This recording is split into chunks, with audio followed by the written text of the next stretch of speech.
Hi, this is Kirby Anderson. You know, each day we take on the tough issues and provide a biblical perspective to them. The topics we cover are wide-ranging: apologetics, theology, prophecy, creation and evolution, intelligent design, marriage, family, child-rearing, the millennial generation, friends and society, politics, economics, business, religious liberty, the Constitution, public policy, foreign policy, military policy, tensions in the Middle East, abortion, homosexuality, pornography, sexual ethics, media, technology, history, and America's godly heritage.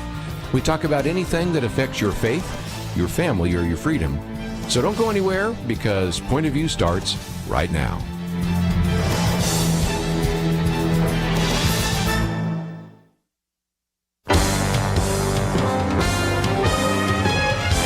Across America, live. This is Point of View.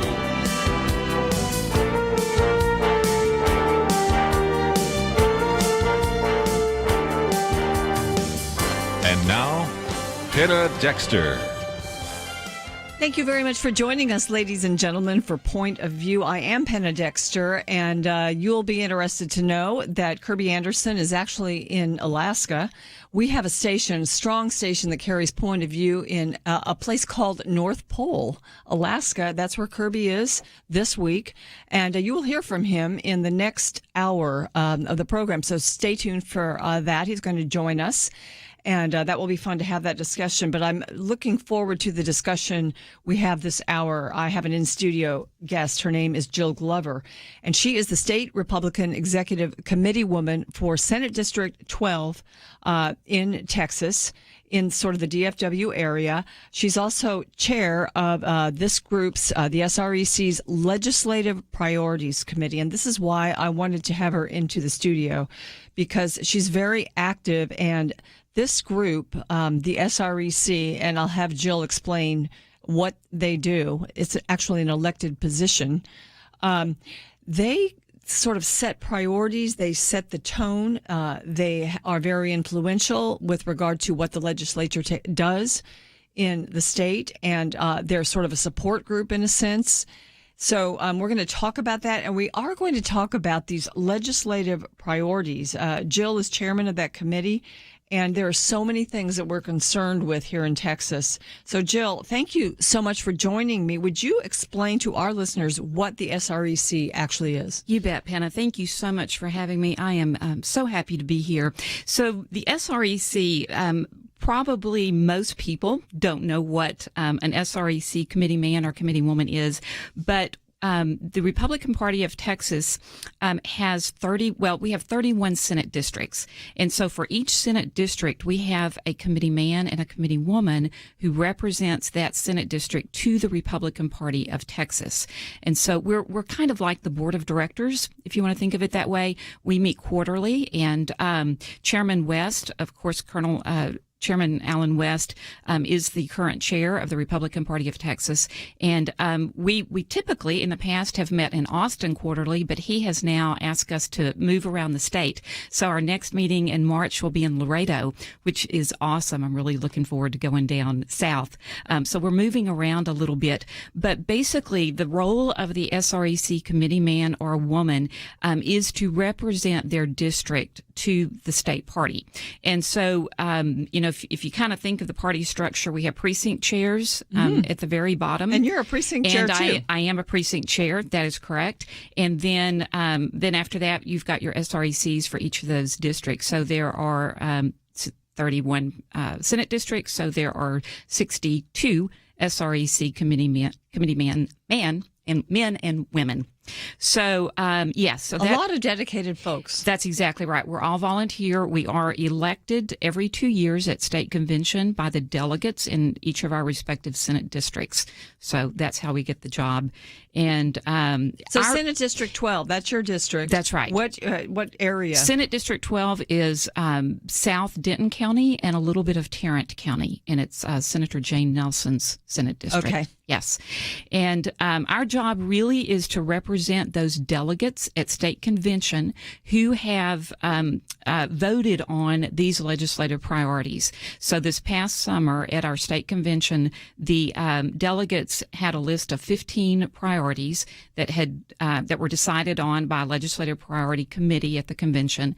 They had come up through the precincts, through the Senate district conventions, and then were sent on up to the state convention.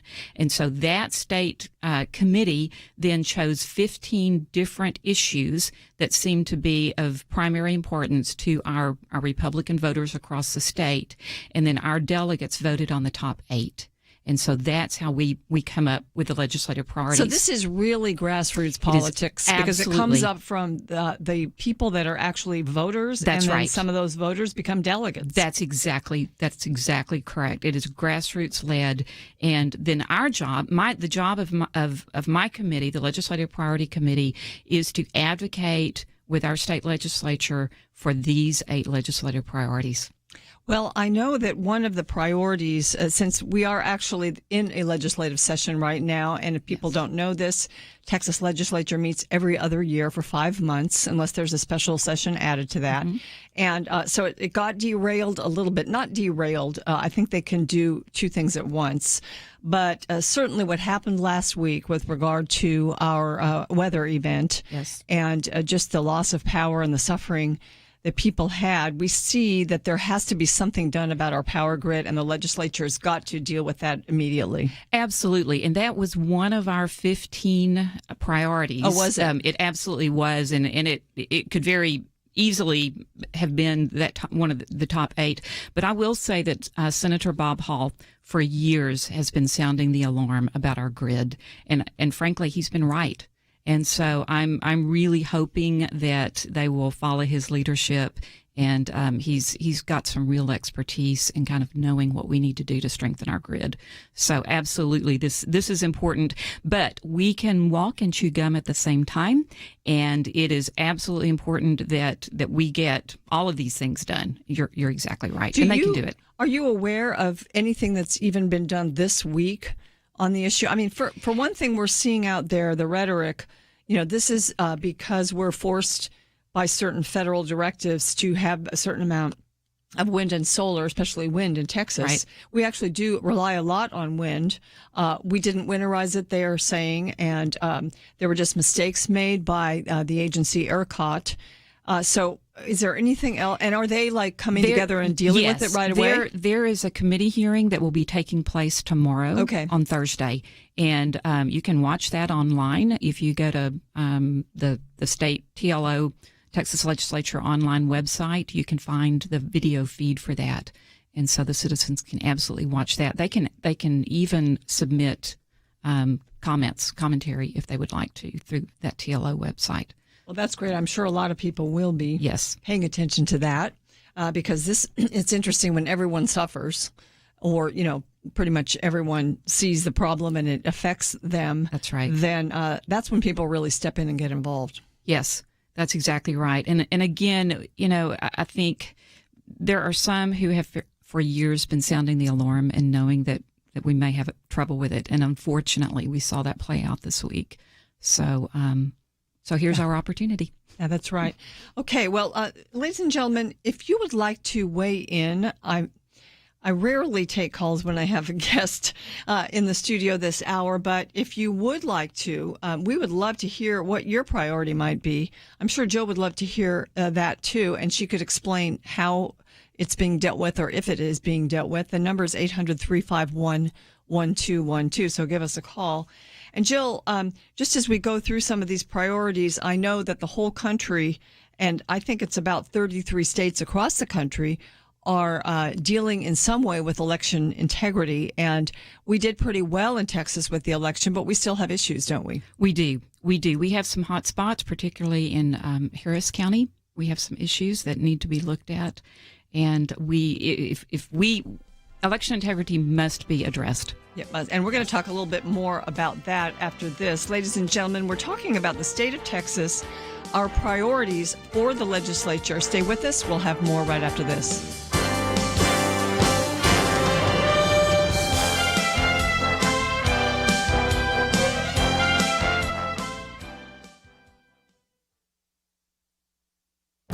This is Viewpoints with Kirby Anderson. You know, someone who tuned into Point of View for the first time left a comment on the Facebook page criticizing what one of my guests said and concluded by instructing us that Christians should embrace socialism.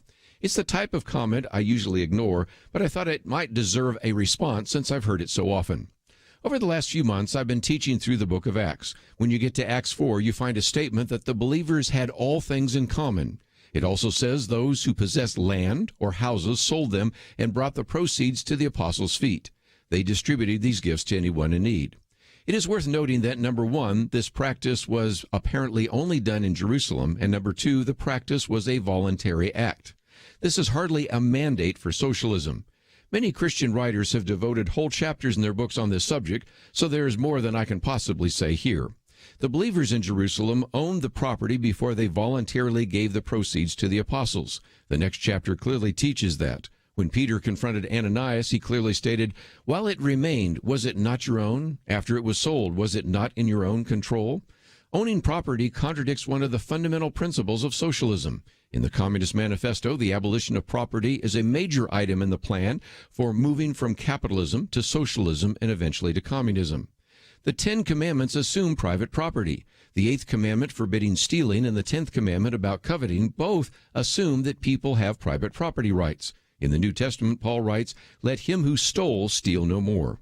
Socialism is incompatible with Christianity. That's why Christians should not embrace socialism. I'm Kirby Anderson, and that's my point of view.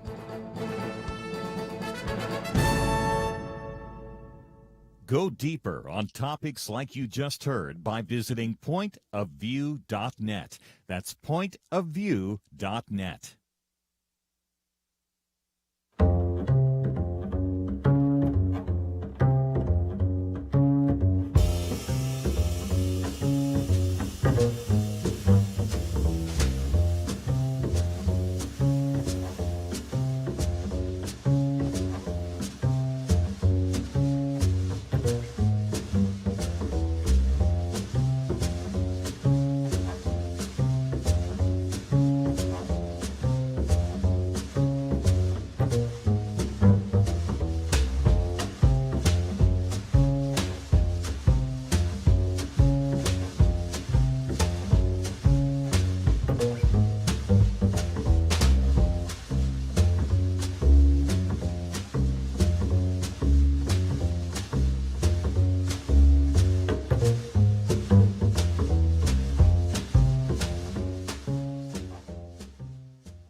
You're listening to Point of View, your listener-supported source for truth. I have a godly activist in studio with me, Jill Glover. She is state Republican executive committee woman for Senate District 12, and she's chair of one of the important committees, legislative priorities. That's what we're talking about today.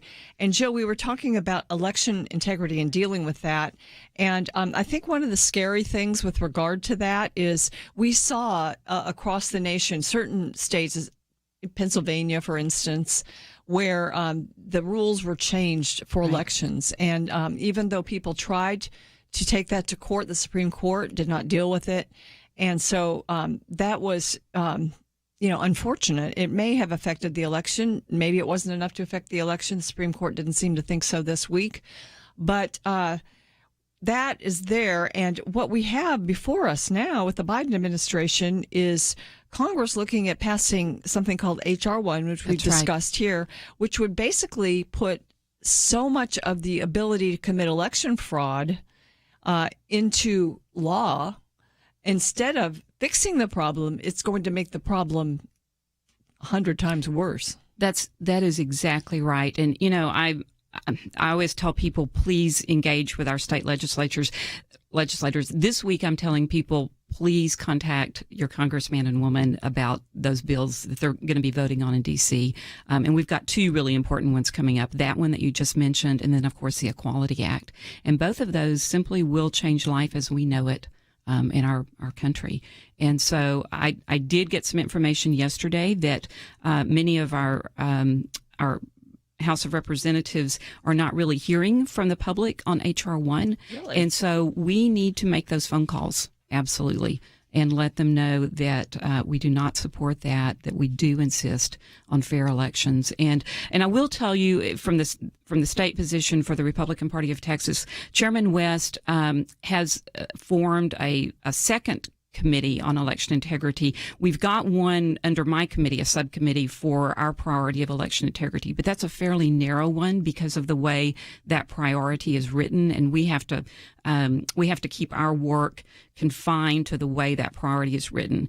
But so he created an ad hoc committee that can look at all of the different kinds of fraud and see what other kinds of legislation needs to be in place to address those issues that we can't necessarily do in the legislative priority committee. When people were voting on that issue, we had not had the November election yet. That's exactly right. And it is interesting to me, way back in July, because this election integrity came in number one. That was the number one priority. And so I think, Wow. people were concerned back in the summer, knowing that we may have some issues. And of course, we had no idea the extent to which we would have those issues. So, so fortunately, obviously it's an important legislative priority for us. And like I say, Chairman West felt like it's so critical that we needed to have this other committee so that we really make sure we're looking at all of the ways that we can address any of these issues. Well, it's amazing. I'm not sure has the House voted on H.R. 1 yet? They haven't yet, have No, I believe it's coming up in the next day or two. Okay. That's why those phone calls need to be made. Two huge bills. The other one's the Equality Act, which also I think tomorrow the House will vote on. Now, we don't know what the Senate will do with these two. We're not sure, but it's a little dicey, isn't it? It is dicey in the Senate, and I'm hearing they may not have the votes, but I wouldn't count on that. Yeah. Yeah. There's always the pressure tactic. That's right. Well, the Equality Act, we've also discussed that, and I'm going to have that as a big topic on Friday when I'm in here with Lathan Watson, Dr. Merrill Matthews. But the vote may have already happened in the House by the time we talk about it. The Equality Act, there's so many things that it does. But when I look at the legislative priorities, let me just drill down on one, because one of the priorities on your list is children and gender modification, abolishing the following practices for minors: intervention to prevent natural progression of puberty blockers, administration of opposite sex hormones, performance of any type of gender reassignment surgery. And this is being done in Texas already upon children and young people. That's right. If an adult wants to do it, I guess that's up to them. But the fact that it's done on children, and I've had Jeff Younger in here, and it's him against his wife, That's and she right. seems to be winning on their little boy That's who's right. 7 years old. So that highlighted that something needed to be done about that. Absolutely. If anyone had said 5 years ago this would be one of our top priorities, I don't think anybody would have believed it. And I'll be honest with you, I met Jeff, I guess about 3 years ago at a rally at the Capitol. And when I first heard his story, I thought, that just cannot be true. We cannot be advocating, thinking that we can change the sex of a child from one to the other. And of course, as I checked out his story, it absolutely was true. And even since then has become even more horrific as the Dallas courts seem to be continually siding with mother in trying to at least currently socially transition the child and then, begin prescribing the hormones. Exactly. Hormones the hormonal transition. I think that all starts to happen like a little bit older than he is. He's like 7, maybe it's 8 or 9. He's 8, and I think he just turned 8 recently. And yeah, they will begin, or they can begin the administration of the puberty blockers between 8 and 10. And so it is getting very dire for that particular case. And as you said, that is not the only one. It's not, that's not an aberration. We've got we know at least 500 children in the Genesis Children's Hospital program, and and the Children's Hospital here in Dallas has a Genesis clinic that is an affirming clinic of transitioning children, and they have one in Houston. And many people don't know that even exists. So they're doing those surgeries at Children's They're Hospital. not doing the surgeries. They're administering the hormones, the cross-sex hormones and the puberty blockers. They refer out for the surgeries. But there are surgeons in Austin and other places who do that on children. And this is horrific. I mean, when you're talking about removing perfectly good body parts from children, that is medical abuse as far as I'm concerned. And yet right now it's legal. And if, it's hard to articulate how barbaric this practice is. And yet here we are. How are you at the SREC recommending it be dealt with legislatively? Yeah, there are two good bills that we are supporting, and I'll take a little detour just for a minute to explain. There are many good bills that have been filed on all kinds of legislative issues this session, but the ones that we support for these legislative priorities do have to match the priority pretty specifically. So we've got two good bills that we are supporting. One by Representative Steve Toth. It's House Bill 68, and it identifies this practice of gender modification as child abuse, and so it changes the code to expand the definition of child abuse. And then the other one is House Bill 1399, filed by Representative Matt Krause and Dr. Oliverson, and it is an excellent bill, and it's a little bit more comprehensive. And so that one, those two we're supporting. We're also anticipating there will be a companion Senate bill. So we very, very much hope that we get this priority passed. Yes, I hope so. It seems like almost an emergency. I agree. I mean, parents? I mean, there are parents. Some parents are like, they don't know what to do. I think that some parents are actually out there emotionally, and they're not going to stand against this. But others, because the medical community has been so politicized. Yes, and they they bully their members in these medical associations to go along with this stuff. That's correct. And I will say, some of these associations have these small committees that are specific to these kinds of issues. So, for example, maybe the school counselors, I know they've got a position statement, and it's completely affirming of children who exhibit gender dysphoria, and they say you must support, if that little boy thinks they're a girl, then you must support that. And but again, that's not every school counselor in the state of Texas believes that, right? But it's driven by this committee of the association, and I think reasonable counselors will often not buy into that at all, and yet they feel like they can't speak out loudly about it now because of the political atmosphere in their associations or their school or their counseling clinic or their hospital or wherever. So it's a real problem. Yeah, and every state needs to deal with it, and some are, including Texas. We look at the Equality Act, and it's a small part of what that encompasses, Correct. But that is one of the priorities. We'll get on to a few more with Jill Glover, who is a grassroots political activist here in Dallas. She's actually a Texas treasurer. We'll be right back. Sometimes I think about seeds. You ever stop to consider that some seeds become entire trees and some trees grow up and produce fruit? Other seeds become flowers or vines that bring us vegetables or berries. And some trees don't have fruit, but they're just pretty, especially in some parts of the country when it comes to the fall colors. Yes, sometimes my mind goes off like that. And I also think about such things when it comes to the seeds that so many have planted in the quest to impact our nation through Point of View Radio. You may think that your gift is a small thing, but like a seed, it can grow to have an impact beyond your imagination. If you want to see beauty again in America, consider planting a seed today and making a difference by joining the Point of View Truth Team. Get the details today, right now, by visiting pointofview.net/team or call us at 1-800-347 5151. Plant a seed for a great future. Cultivate truth. pointofview.net/team and 800-347-5151. Point of View will continue after this.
You are listening to Point of View.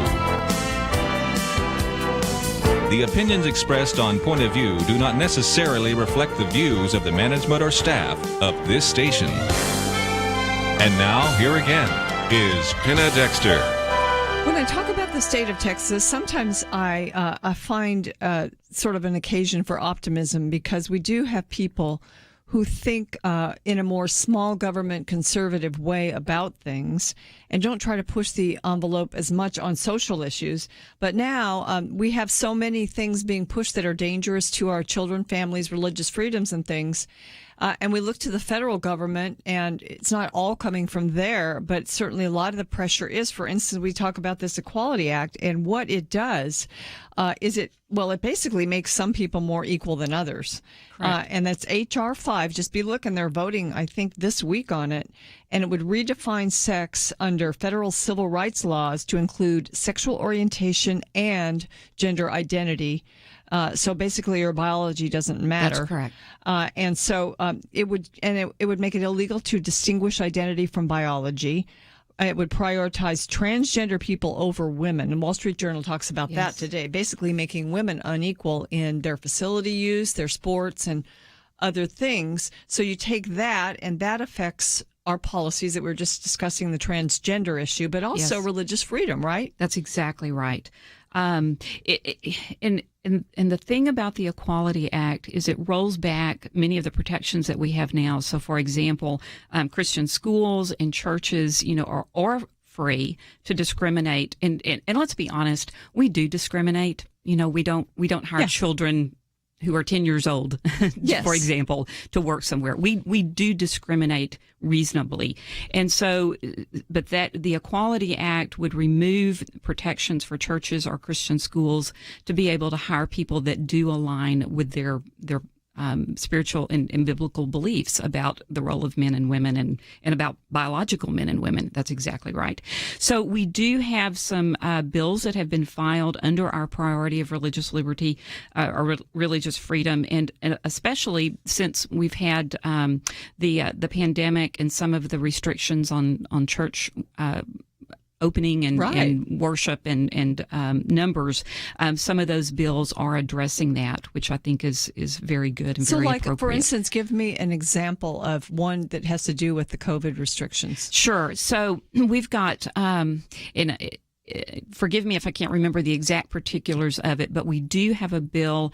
We've got some bills that rein in executive overreach and say, well, after 30 days, the governor has to call the legislature back in session in order to, before he can say, that there has to be occupancy restrictions, say to 50% or 75%. And that would include, so it's just not governor directives on everything. That's exactly right. That's exactly right. And I think we've seen that we need that because, we've kind of had some unilateral decisions made about mask mandates, about business operations, about occupancy that have affected our churches and that certainly affects our ability to congregate and worship as we see fit, which is a First Amendment protected right.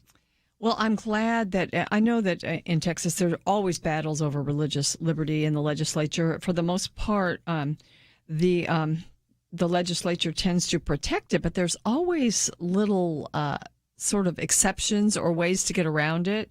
And so you have to think of everything sometimes. And I think that's one of the things that you guys are good at helping our legislators do. We try. We try. Okay. And also, I think, especially in an era when we see many of our freedoms, economic freedoms, religious freedoms, just our security freedoms being eroded, we Texans like to think that we could protect ourselves and our homes. Yes. And we certainly are a state where the Second Amendment is strong, but there are always battles with regard to the Second Amendment. And you've actually wanted, we have sort of the concealed carry permits that people get here, but you want to have it a little more open, don't you? That's right. We want to go to something called permitless carry, where we don't have to have a permit to carry a handgun. And so our constitutional carry priority reads, restore legal Texas firearms owners' rights to carry them openly or concealed without a permit, while maintaining the option of a permit for reciprocity purposes. So, I think a lot of times people assume that Texas, is pretty good in this area, but there are 18 other states that have permitless open carry. That's right. And we don't yet. And so, I'll be honest with you, this is one that I didn't really think too much about probably until the last couple of years. But now that we see the Biden administration in charge and they are very specifically going after things to roll back our gun rights, you know what? Now I'm thinking this is a pretty important priority. We really need to make sure that there is nothing that hinders our Second Amendment rights. Can you talk a little bit about the history of concealed carry, open carry, because I know that a lot of folks have just been happy with that, and I think it's in a sense it's the same that you were probably feeling that this wasn't a real priority. But I think a lot of people are now drilling down and saying, listen, we have to shore up our Second Amendment rights because they are really a risk. That's true. And, I think the counter argument has been, well, we want to make sure that people, if they do carry guns, we want to make sure that they're trained, that they've had classroom instruction, that they've got, they've passed tests, et cetera. And interestingly enough, research has found that doesn't really seem to matter, that people who own guns, by and large, tend to be responsible with them. And so when you begin to take away gun rights, then the criminals, they don't care what the laws are, right? So they're going to get their guns regardless. But, to restrict a law-abiding citizen's right to protect themselves and their family and against a tyrannical government, because that's what that Second Amendment originally was meant for, then we've got a problem. And I think honestly now, again, with our current administration, we are seeing the importance of these Second Amendment rights. It's so funny to sometimes see the way the left handles it, because they really blame the actual existence of the firearm. If you have that, then everything is more dangerous. Right. As if that firearm could get up, load itself, and kill someone. But we know that human nature is such, with the depravity of man, that it's, it's a sin nature that causes people to take up weapons and use them to harm other people, to murder. And so you're right. It's not that thing. I know that they're dealing in some of our cities in Texas with police and the funding of police, the numbers of police, the restrictions on police that you would have never even worried about anymore. But this year has been this past year has been crazy with regard to that. And I know the city of Austin has really dealt with the problem big time. But is there anything state level on that issue of police funding? Yes, I know that there are some bills that have been filed. Now that's not one of our legislative priorities, but that doesn't mean that it's not important. Mm-hmm. And I think anybody who's been to Austin recently is heartbroken when they see the state of downtown right now. Downtown honestly looks like a third world country. Businesses are boarded up. There's graffiti. There are folks living under those bridges, and it is not safe. And they have definitely, of course, cut back on the policing. And so, yes, that needs to be addressed. And I know that there is some legislation that's been filed to address that. Okay. Before we get too far along here, we need to talk about the issue of abortion, because I do know that any conservative legislator that comes on this show or that we talk to always mentions that they want to further enshrine the right to life and the right to restrict abortions. And, so that's not very controversial actually in Texas, but maybe you can prove me wrong on that. But how do you recommend shoring up our rights to limit abortion in this state? How is the SREC dealing with that? So the abolition of abortion came in as our fourth priority, and the priority reads: abolish abortion by ensuring the right to life and equal protection of the laws to all preborn children from the moment of fertilization. And so that's a pretty clear priority. We are having some bills filed. We're anticipating some more that do meet this priority. There is some concern by some who say, well, we have to wait for the Supreme Court to roll back Roe versus Wade. And so there are some bills that are being filed that are contingent upon that. Which is a good thing to have those. Which is good, but you know what? Abortion is wrong. It's murder. And so, my thought is no, and I would quibble with whether the Supreme Court even had the jurisdiction to make Roe versus Wade. Yeah. So we're going to, we'll jump back into that issue right after this. Stay with us for more Point of View.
Now, back to Point of View, your listener-supported source for truth.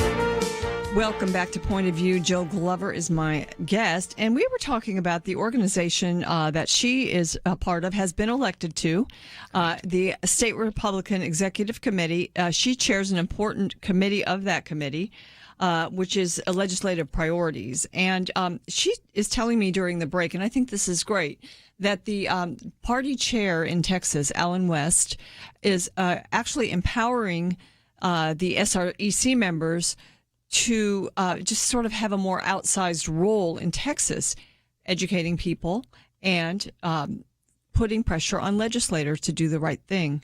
And that is a good thing. That's exactly right. And I so thank our chairman because he has really elevated our legislative priorities. You know, I had a Republican voter friend of mine tell me the other day, she said, you know, Jill, I don't even think that, you know, I remember hearing much about our legislative priorities in the past, but now, you know, the party is talking about them so much, and it absolutely is a good thing because these are the things that when people go into the voting booth and they vote Republican, that they assume that representative or senator is going to go down and do Republican things, right?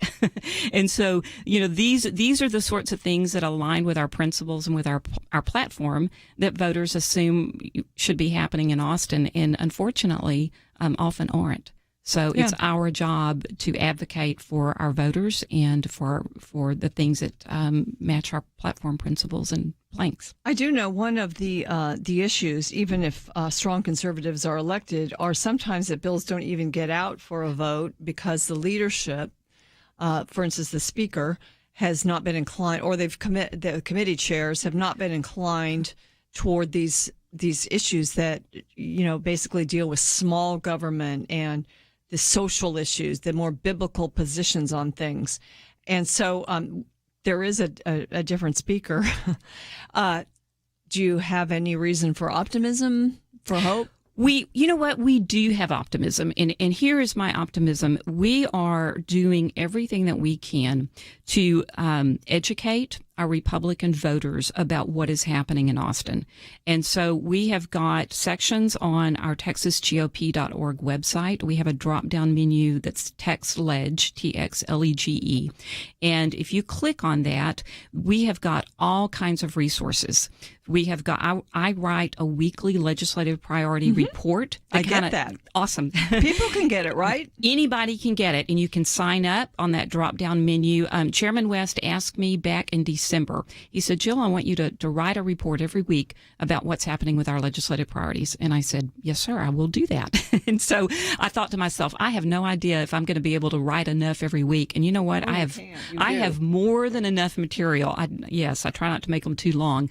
But really, our whole strategy, if you will, from the Republican Party of Texas this session is to educate our voters so that they can make the decisions about how they want to engage with their elected officials and what they want to tell them about what's important to them, right?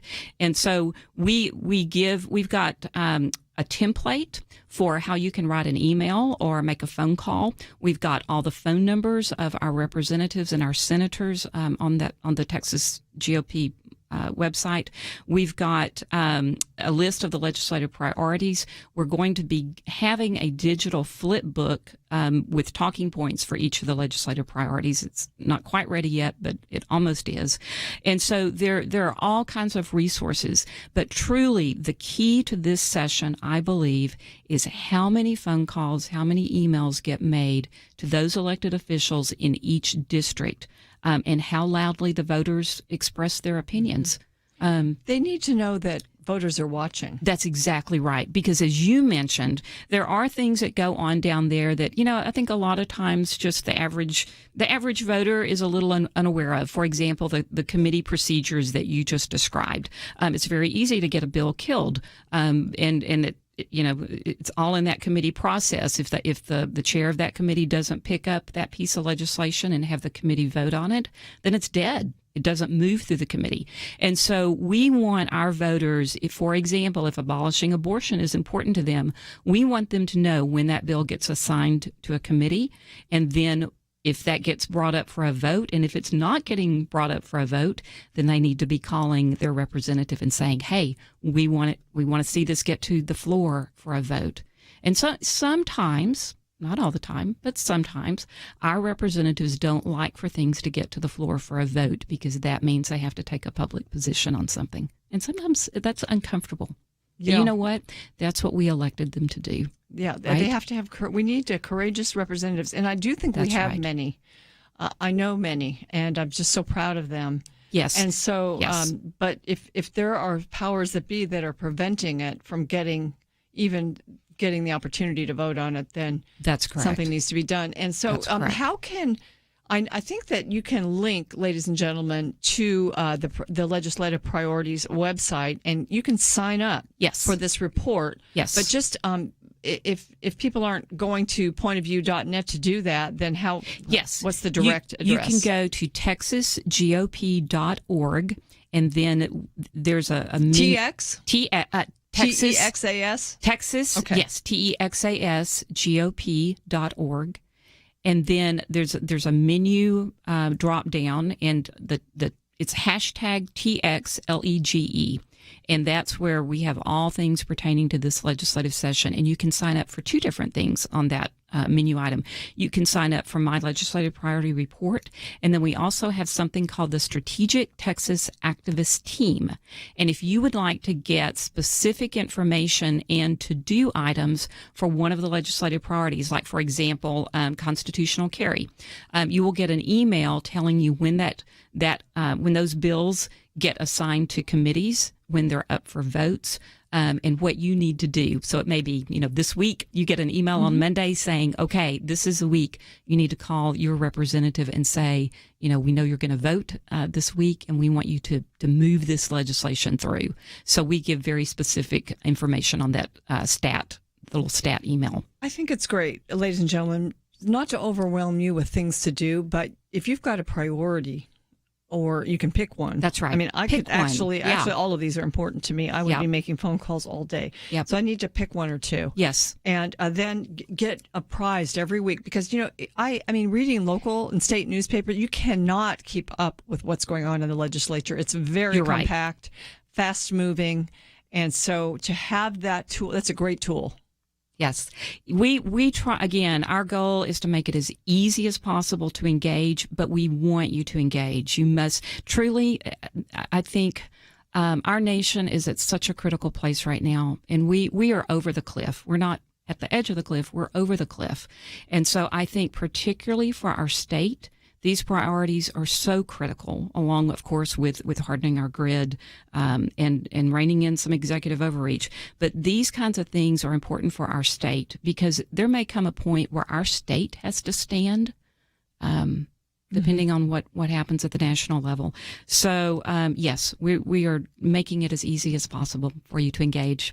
And I know some clubs get together and do things as a club. I've got a little group of women who do what they call a pop-up. They go to a cafe and they get together as a little group, and they make their phone calls and their emails. And so Make it a social They make it event. a social event and make it fun. Yes. Yeah, and hopefully we can do more and more of that as COVID restrictions go away That's and right. people are getting together again. I do miss going to my Republican Club Yes. meetings. But ladies and gentlemen, just pay attention to this. This is a way that you can make a difference, and it really does make a difference. It makes a huge difference because we the voters are the ones who hire and fire. That's right. And We're if, the bosses. If our legislators are not doing their job, then they need to know that they won't go back unless they start doing their job. And we're the only ones who can tell them that. Jill Glover, thank you so much for joining me today. Thank We'll you. be back after this. Having civil conversations about important issues seems to be harder and harder. Various media outlets tell people what they should believe, why they should be outraged, and getting people to actually think, well, it can be difficult. Whether it's the gospel, tax issues, social policy, or just about anything else, you need to have solid information and clear thinking to address the hard issues. You need God's truth applied. And that's what you get in less than 2 minutes with Point of View's Viewpoints Commentary, a daily resource to help you be informed and think through the things we need to be talking about. It is free and will arrive in your inbox each day when you visit pointofview.net/signup. Sometimes we know we should say something, but we're silent because we're not quite sure what to say. Viewpoints Commentary can help you break the silence and change the narrative. It can make you a more equipped agent for truth. Get your free subscription to the Viewpoints Commentary at pointofview.net/signup. pointofview.net/signup. Point of View will continue after this.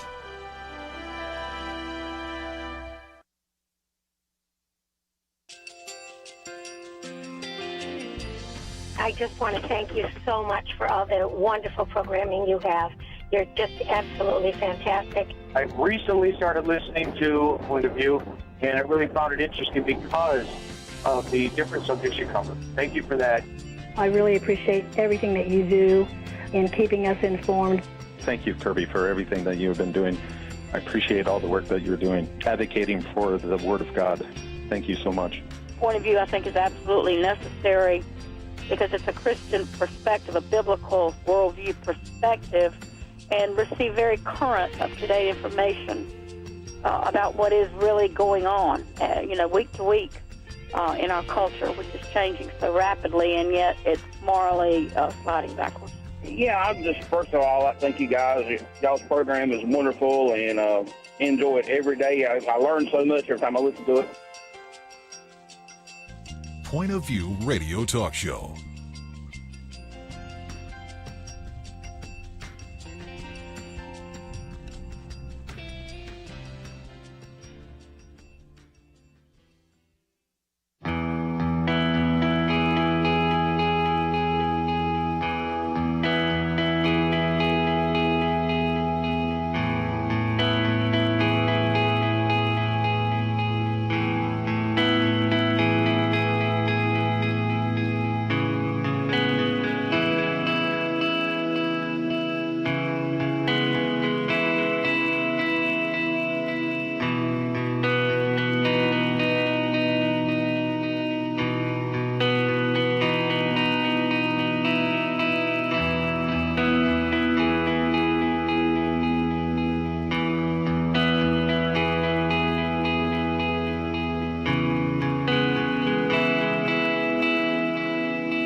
Penna Dexter.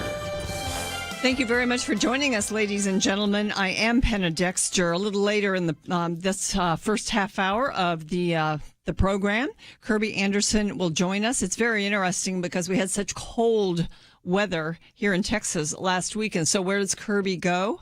He goes to Alaska. He's actually in a place called North Pole, and he is at the station there that carries Point of View, KJNP.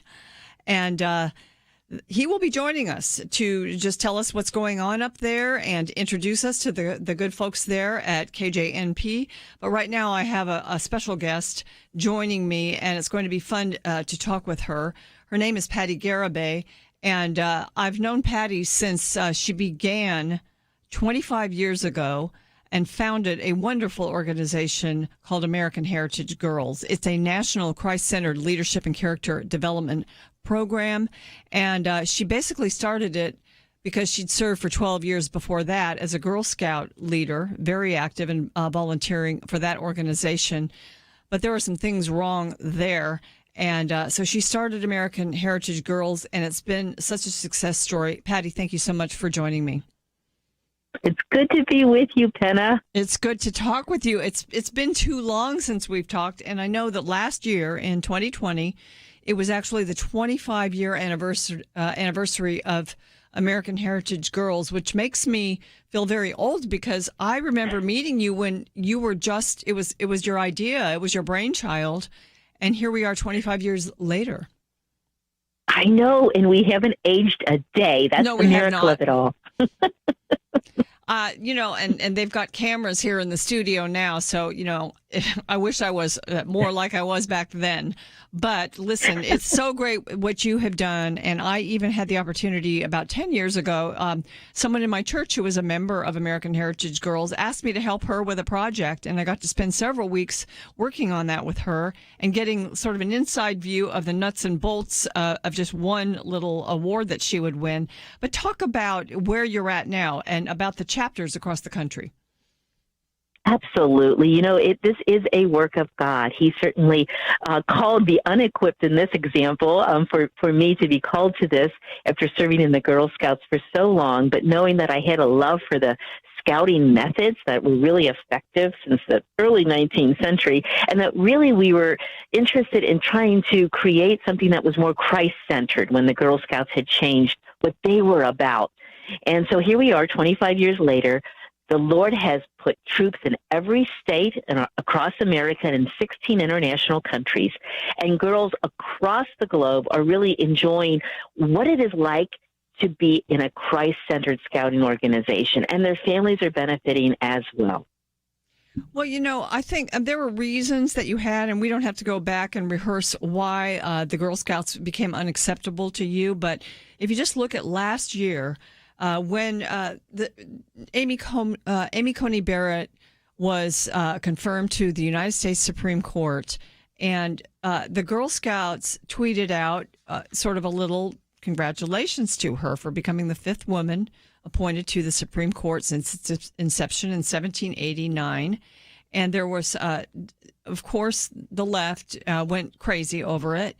And we posted a little piece about it entitled "Never Buy Girl Scout Cookies Again." This is from the American Conservative. That's what they're recommending because they pulled it. And they just, this amazing accomplishment on the part of a female was canceled because she had the wrong politics. And that just kind of shows where the Girl Scouts are, is just one example. There are so many. So instead, you've provided something that actually is a positive in girls' lives, and it comes from a Christian point of view, doesn't it? It truly does. It has the biblical worldview all around it throughout every badge the girl earns, much less the camaraderie, the Titus II women that are mentoring these young ladies, and we partner with local churches to extend their youth ministry to be able to disciple girls in the way they should go. And, this is powerful, Penna, because we know that the hand that rocks the cradle truly does rule the nation. And it is up to us that the manners of women really do suggest the moral barometer of a nation. So this is important work, I feel, and one that we all should gather around because girls are worth it. Yes, they are. And so, you might, ladies and gentlemen, be looking at your church and see if there is a chapter there. Patty, tell me about, are you using particular materials? I see something called Raising Godly Girls. Is this sort of like a roadmap or a workbook or something to guide people in this? What it is, right. It is a sub-brand for us. As a matter of fact, it is our gift to the nation after 25 years. Rather than receiving birthday presents, we wanted to give a gift to the nation's parents, to understand how can you raise a godly girl, whether or not she's in American Heritage Girls or not. And so we've created these 1-minute spots that many of you may have heard on your local Christian radio, talking about a problem that girls are encountering today, giving a biblical solution, and then a call to action, how you can integrate this into your own family's life. Now, to listen to some of those 1 minute or to read our blog, which goes deeper into how to deal with these kinds of issues, of which are over 50 included, you can visit our website, AmericanHeritageGirls.org, and then click on the blog, and you will see all of our Raising Godly Girls. We have a really great ebook, too, available there about how to deal with your daughter in fear and anxiety, and truly that is an Esther moment for a time such as this. So you want to definitely check that out. Again, RaisingGodlyGirls.org, or go to the American Heritage Girls site and click on blog. Patty, if people are just hearing about this for the first time, or if they're in a situation now where they have a daughter, they want something like this for her, they need to find out if there's a chapter in their area. Maybe some people would be interested in being a leader. How can they find out about that? Same place? Yeah, same place, except this time you'll go, instead of the blog, you'll go to the right-hand corner that says find a troop, and you can see if there's one in your area. And if there's not, and you're interested in seeing, well, what does it take to start a troop? Of course, with no obligation, just to learn and research, you can then click on the Start a Troop button, too. Well, great. Well, I'm noticing this is probably just one little issue that comes up with girls. And you have so many of these, but just looking at this piece that I pulled off the website, when waiting tests your daughter's patience and her faith. And I have a daughter, she's grown up now and she's a mom. But, that's an issue with girls. And so how do we learn in an era of instant gratification? How do we learn delayed gratification? How do we learn to wait? How do we learn to trust God?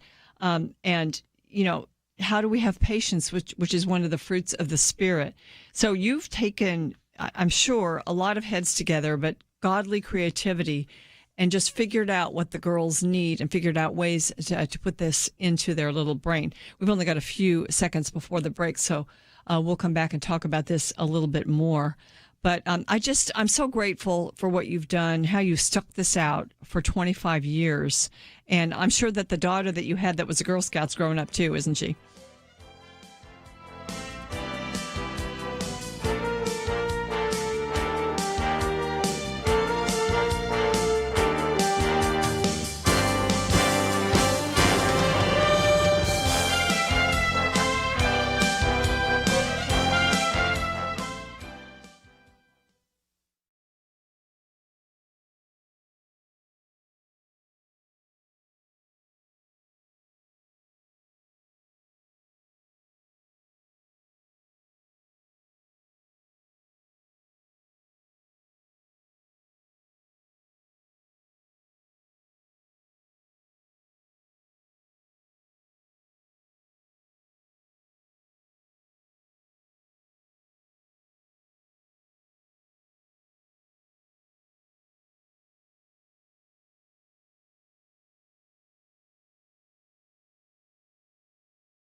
Communism.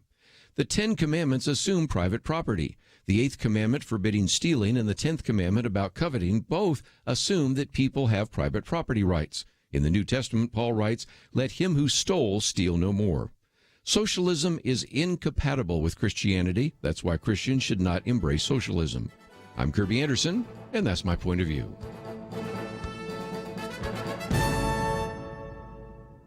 Go deeper on topics like you just heard by visiting pointofview.net. That's pointofview.net.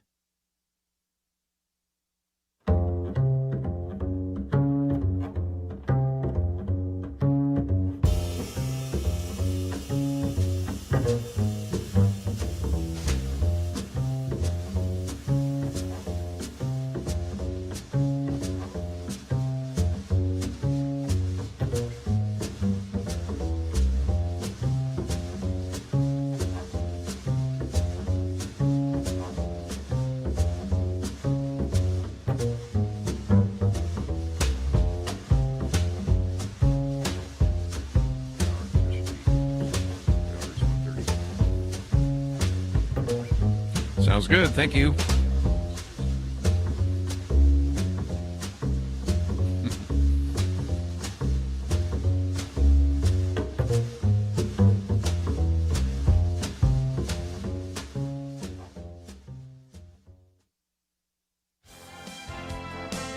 You're listening to Point of View, your listener-supported source for truth. Welcome back to Point of View. My guest is Patti Garibay, Executive Director of American Heritage Girls. She's actually the founder of the organization. It's grown to be a real player in the lives of girls in this country, an influence that's needed greatly today. And, you know, I'm looking through the magazine for the 25th anniversary, and there are badges from cake decorating to rock climbing. There's really everything there, Patti, and I was trying to ask you about a specific little lesson about patience. There are so many of those. It makes me realize that I need to just do a little longer interview with you to talk about some of these issues that girls are facing right now, because there are influences that the culture is really pushing on our girls that are so detrimental. I mean, when you think of the transgender movement, for one thing, I noticed that another American, quote-unquote, organization, American Girl Dolls, they've made their 2021 Girl of the Year. They've given her a lesbian storyline. So you've got all these things, and American Heritage Girls is a breath of fresh air, isn't it? Absolutely. I mean, everything old is new again. I mean, biblical truth and what the Lord has created, and it's even written in Genesis about making man and woman. These are truths, and they defy cultural impediments, you know, and we are teaching the girls who they are and whose they are. And the only way they can learn that is to understand Scripture, to have that undergirded by these godly mentors that are the volunteers in American Heritage Girls, and for the church to come alongside. It literally does take a village these days to raise up your daughter, but you've got to pick the right village. Yeah. This is bringing up so many questions. Since we don't have more time, next time I get a chance to have, you know, this show to myself, because it's you and me, and I've known you so long, I want you to come back and really spend a good couple of 3 segments with me so we can discuss these issues in depth. I think it's important. Patti, thank you so much for what you do for really our country, our girls, and our Lord. Thank you for joining me today. Thank you, Penna, and God bless your listeners as well. God bless you.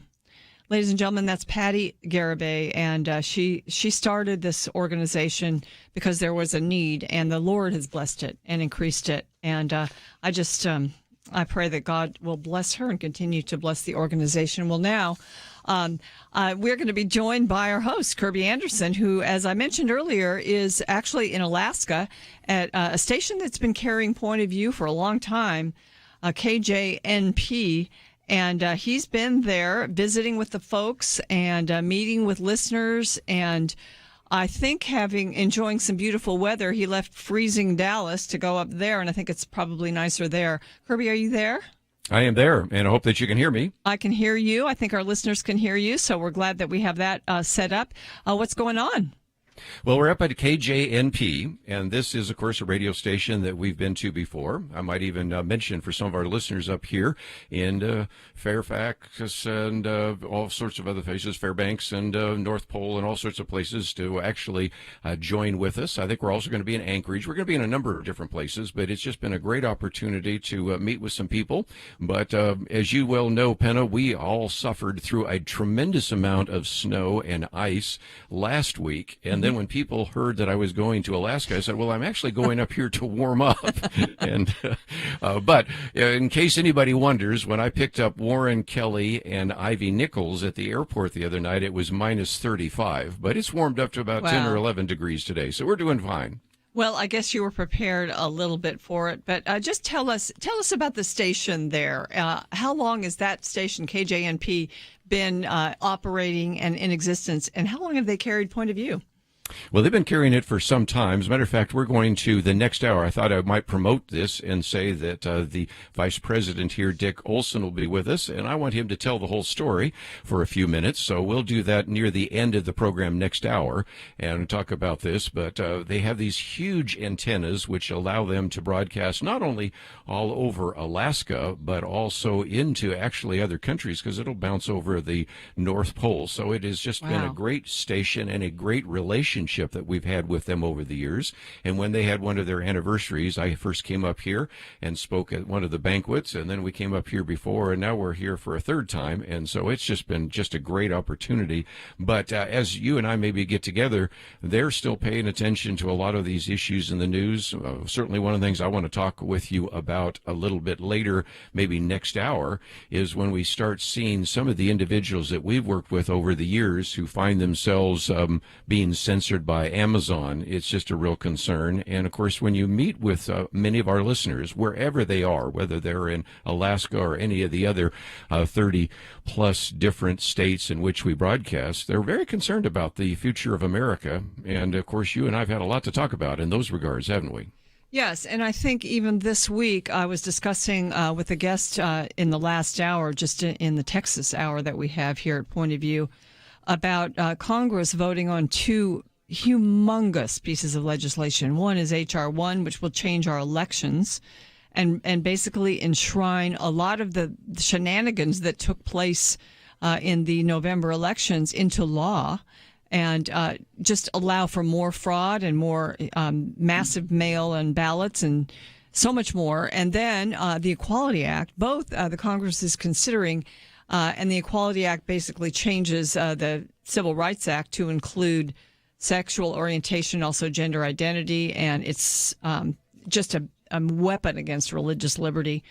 So, both of those will be big changes if they indeed are signed into law. That will be something that's even conservative states that are run by conservatives, like Alaska, like Texas, will have to deal with all of this coming down from on high. And I think that the listeners there up in Alaska and all those places you're visiting have a right to be concerned. We all need to be.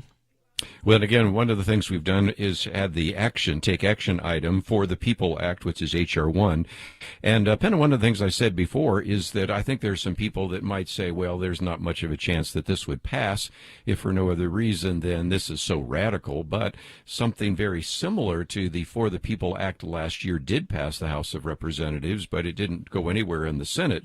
But we all know that the Senate is very different now. And I think, as Kelly Shackelford, who's kind of our legal expert, points out, this might eventually be passed, but I hope would be declared unconstitutional by the Supreme Court, because pull out your Constitution. You'll notice that elections are done at the state level, and this would be an attempt to federalize it and also to bring about some of the worst practices that we've already been concerned about in this last election. So if people say, well, what can we do? Well, the first thing is go to our Take Action button at pointofview.net, and if you have not expressed your opinion to your elected representative, that is the case. I hope people will continue to listen to Point of View.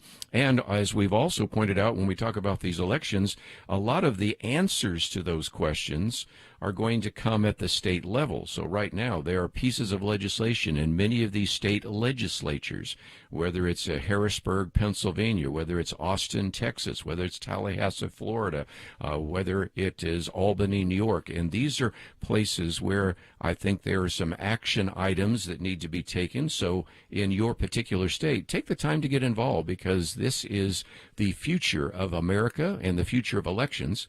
And of course, we'll maybe a little bit later talk about the Equality Act, the impact that that would have. But it's all illustrating, again, why I hope people will be listening to Point of View, and why over this next year we're going to do as best as we can. It's kind of hard to travel with COVID right now, but try to meet as many of our listeners as possible, encourage the radio stations, and try to get good information out, because we are fighting a battle, and I certainly want everybody to join hands with us in order to do so. Yes, I'm glad you're there, because it's great that you can find out, you're meeting actual listeners to find out what they think and what they're concerned about.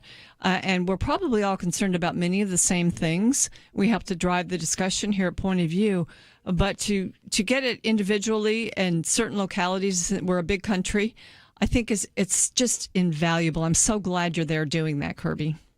Well, again, I know you've got to be doing some other interviews, but I thought a little bit later in the next hour, we'll get into some of these other issues and talk about what is happening, and maybe even take some phone calls. I love the system, and if nothing else, I'm so appreciative of there with you. Steve and Andrew and up here Warren have pulled all this together.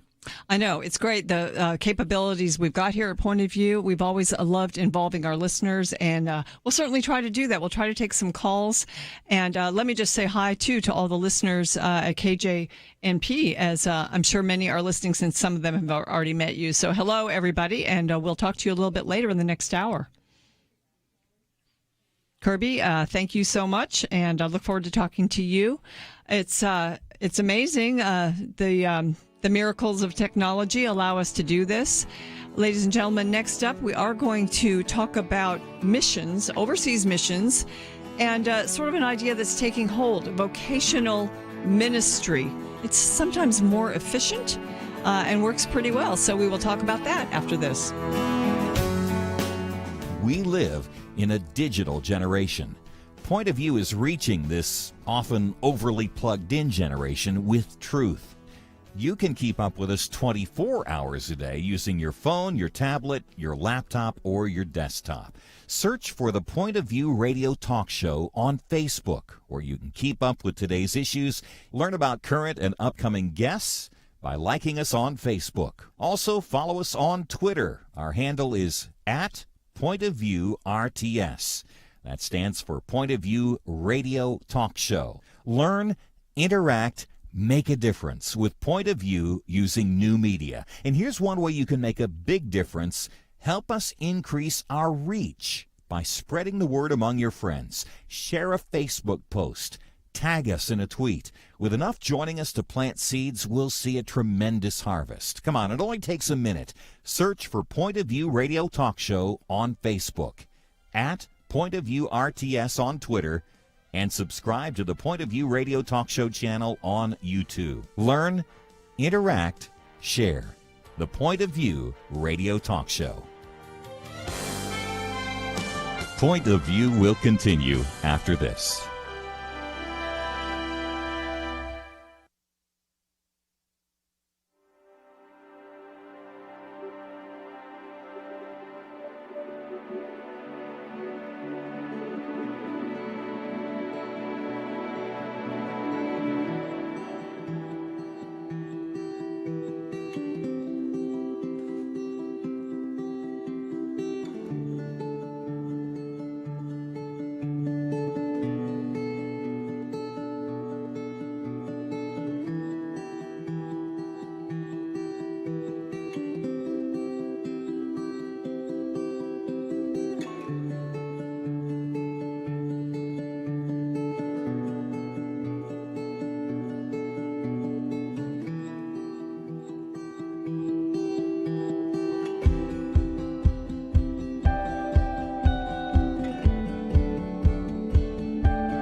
listening to Point of View. The opinions expressed on Point of View do not necessarily reflect the views of the management or staff of this station. And now, here again, is Penna Dexter. Thank you very much for sticking with us here on Point of View. If you were to ask me if we have a theme of today's program, I usually can pull it together with a theme, but we've got so many interesting and diverse topics today that I just won't even try to do that. But my next guest is one that I've been looking forward to interviewing. His name is Judson Lamos, and he is the head of an organization called the 1826 Network. He is very experienced in the idea of international missions. As a matter of fact, many of you, our listeners, support overseas ministries, and you know how expensive and how much goes in to supporting a family that is serving overseas. And yet, some of that expense can actually be defrayed, and things can be done very differently if people actually have jobs and work in the country where they are also serving. And that idea has been growing in the field of overseas missions. And this is what 1826 is all about. I'll let Judson Lamos explain it, but I will say that before he began with this organization, the 1826 Network, he was actually the international director for Mission to the World's Muslim Ministry. And he served, he's also served in Turkey, he served in Belgium, and he's also been with Operation Mobilization earlier in his career. So you can see that this is a deep well of experience. And Judson, thank you so much for joining me. Thank you, Penna. It's a delight. Thank you for having me on your show. It's good to have you. I want you to explain the idea behind the 1826 Network and why it is actually taking hold and growing. Well, great. Yeah. So the 1826 Network is actually named after a passage of Scripture, Acts 18:26. And in that passage of Scripture, we see Aquila and Priscilla basically sharing the gospel with Apollos. They hear Apollos expounding on the Scriptures, which we understand would be the Old Testament, in the synagogue, and they recognize that he doesn't have a full understanding of the gospel. And so they take him aside. Some people think they even may have taken him home for lunch. And Scripture says they show him the way of God more accurately. They show him a better way.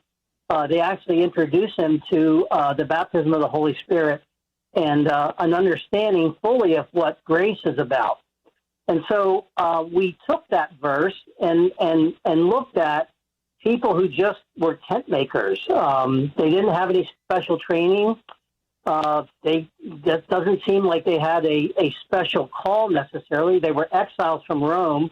They had been kicked out of Rome, went to Corinth, and then Paul said, "Why don't you come to Ephesus with me?" And so here they are, ordinary Christians, lay people, sharing the gospel. And later in the book of Acts and also in the book of Corinthians, we see that they had a home church. They actually started a church there. After Paul left and went on his journey to Antioch, they stayed in Ephesus and did the work of church planting and evangelism.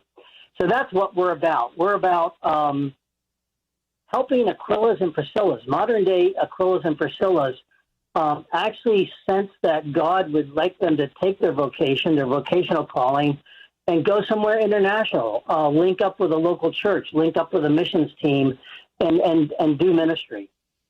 Do you find, Judd, that people have a burden for a certain area of the world, or does it work more that people have a certain vocation and they are able to go to that area of the world and that's how their ministry starts? Or is it kind of both and? It's both and. And so you'll find some people who have a particular burden for, let's say, the Middle East or parts of China that are least reached, parts of Asia that are least reached, and they'll specifically look for jobs in those areas. You'll find other people who actually are just offered a job somewhere, or they find that there's a job opportunity, and they go because the job is available. They can connect again with the local church. They can connect with the missions team, and their job is their ministry. So what's your role in helping these kinds of people to have a wonderful, productive ministry and to be able to also be cared for the way a large missions organization would do, or at least in some way that approaches that? That's a great question. Our vision is that we would like to help people turn their vocation into mission.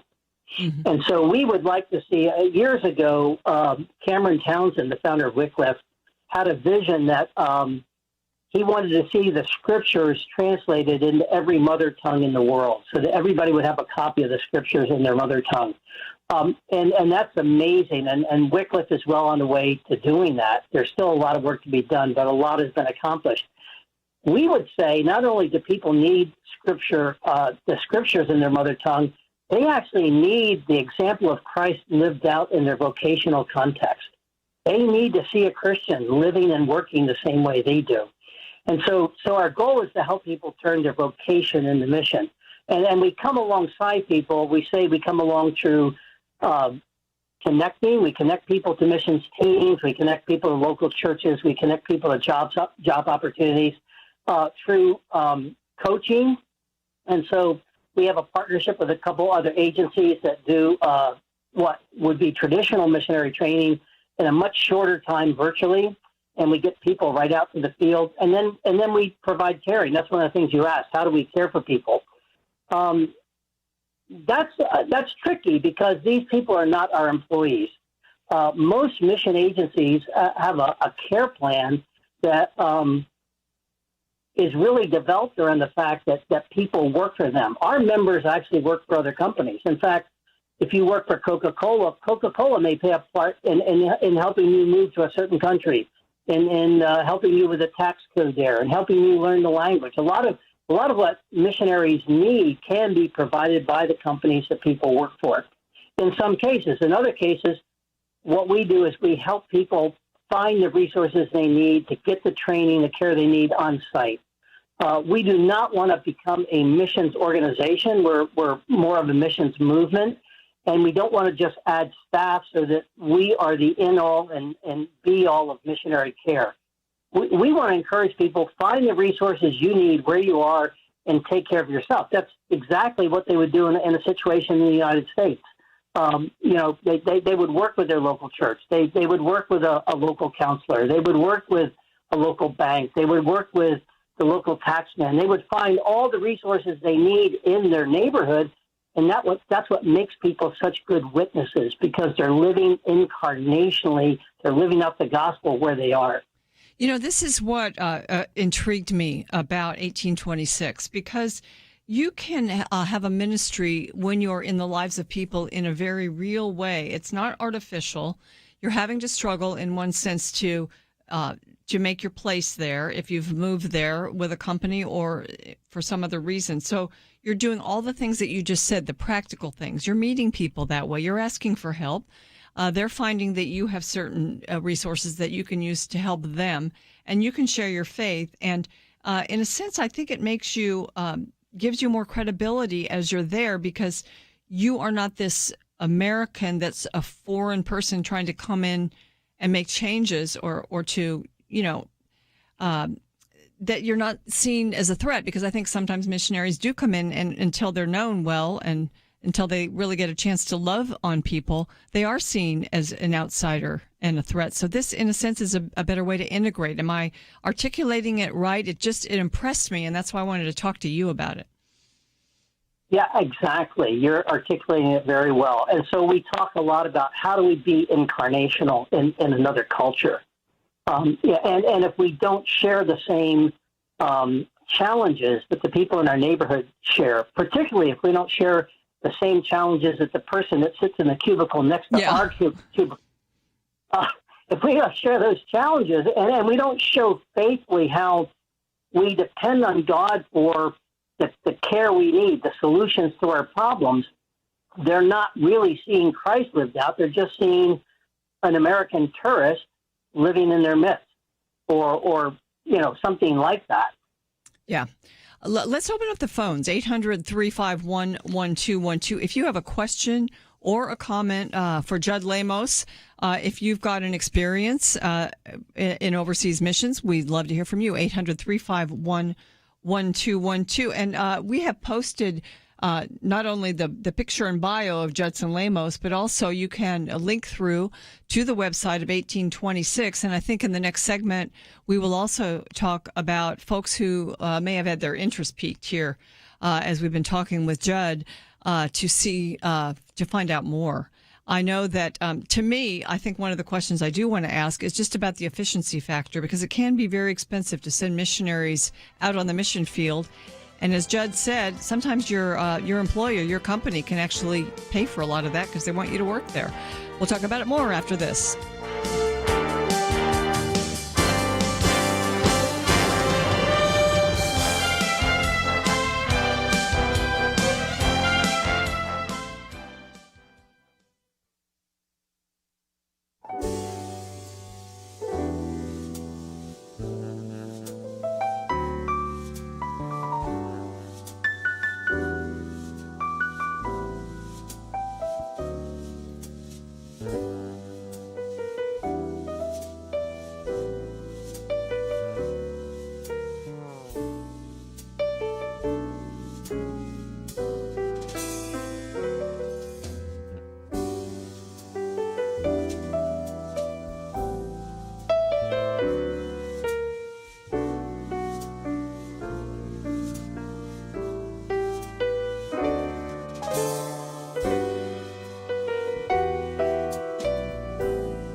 Now, back to Point of View, your listener-supported source for truth. Welcome back to Point of View. I'm Penna Dexter. My guest is Judson Lamos. He is Chief Executive Director and Member Care Coordinator for 1826 Network.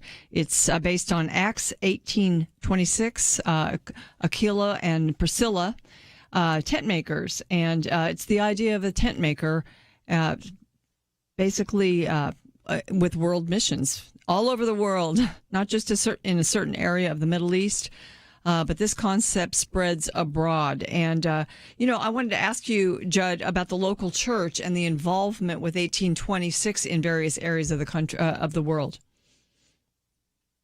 Yeah, so we're a relatively new organization movement. We are 501c3, so we can process tax-deductible gifts for our members if they need ministry funds besides what they get from their salaries. And we sent our first member over, a young lady, to Santiago, Chile 3 years ago. And within about 6 months, the pastor of her church there wrote us and said, please send us more people like Sarah. We need more people like Sarah. So we want people to be involved in local churches. We want them to be able to invite their friends, their colleagues to the church that they attend. We had some experience with that in the Middle East. When we lived in the Middle East, I was the leader of a missions team there, and we had a young man and his wife moved there who was a fiber optic engineer with Nortel. And in the 3 years that he was there with Nortel, he brought more people to our little fellowship, more visitors, Muslim background visitors to our little fellowship than a missionary team of 10 units brought in 5 years. And the pastor of the church said, the local pastor said, please send us more people like this couple. We need people who live in the community incarnationally. We need people who are willing to share their faith in their neighborhood, at their jobs, and attract people to come to church. And so the connection with the local church is incredibly important. If there's also a missionary team in the location, of course, we'd like to connect people with a missionary team as well, so that they can help with a strategy, they can help with plans. There's more synergy because there's teamwork. You mentioned that you do raise money and you have to provide some care and support, even though people have jobs. And so, but it's a lot less that needs to come from your organization than needs to come from a normal missionary sending organization, correct? Yeah, I would say typically it's about a tenth of what a traditional missionary would need to raise, maybe a fifth at the most, at the outside of that.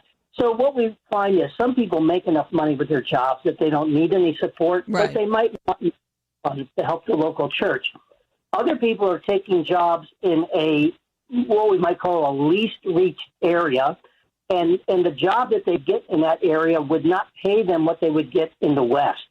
And they still have a family to take care of. They've got college funds to take care of. They've got a host of things they need to do that their salary won't cover. And so we provide them with the opportunity to raise additional funds that would supplement the salary they get in the job where they are. I love this because it's not one size fits all. It's sort of fits the individual need and the individual capability of what they can do. I saw one thing on your website that was calling on doctors to come, not doctors to come necessarily as a medical missionary per se, but to have a practice, work in a hospital, work in a clinic, and certainly just have their job there. And then also participate in evangelism or in a local church. Is that kind of the idea? Sure. So it's not just the medical field. Right. We do have in the medical field. Right now we're looking for actually a pediatrician, family doctor, pediatrician, and an anesthesiologist for a particular location in the Gulf states. And we would love to fill that. But there are a lot of other professions that you can practice overseas: IT, marketing, banking, education. I was at a webinar last week, and the person who was speaking at the webinar quoted a survey by PricewaterhouseCoopers that said that 54% of the global companies today cannot find the qualified workers they need to fill their job list. And so there's a 54% rate of people that is needed out there around the world for qualified jobs. If we could fill those jobs with Christians, wouldn't that be amazing? Yes, it would. And in a way, in a sense, it's done very efficiently because then you don't have to come up with the money stateside. These companies are sending their people anyway, or they're bringing them there. They're international businesses. And I think you've really hit on something here, Judd. I want you to tell folks how to find out more, because there might be some people that are interested in this or know others who are. Sure. So our website is 1826network.com. So because of internet nomenclature, we don't have a dot between the 1826. Right. So simply 1826network.com. And you can go on that site, and there's you can ask for more information. You can write to info@1826network.com, and we will start a correspondence with you. Or you can actually apply for membership on our website. On our website, you can give to a missionary who needs support, a vocational missionary. So there's a host of information. There's a host of resources on our website. And if you have a question that we haven't answered on our website, we would be glad to answer it individually as you contact us. Well, I'll tell you that from experience that I ended up just talking to Judd over another, actually missionary that I know. And I ended up finding about this organization and just thinking that it's just a great idea. And I'm glad that you were able to join us, Judd, and to really help us to understand this. Ladies and gentlemen, you can go to pointofview.net also and click through to the 1826 website. And Judd, before I let you go, just you talked about Sarah, and she sounds wonderful. Give us maybe a story of another one of the missionaries that's involved with your network and what they're doing, just so people can get a clear understanding. So one of the we love all our members. We have about 14 members overseas right now, and we expect to have another 6 by the end of the summer. So we're growing rapidly for a small movement. But we have a doctor and his wife who are up in Moose Factory, Canada. You can't drive there, so you've got to fly. And they arrived, just before COVID hit. And here they are. He's the only physician, within about I think a 200 or 300 mile radius in Moose Factory, Canada.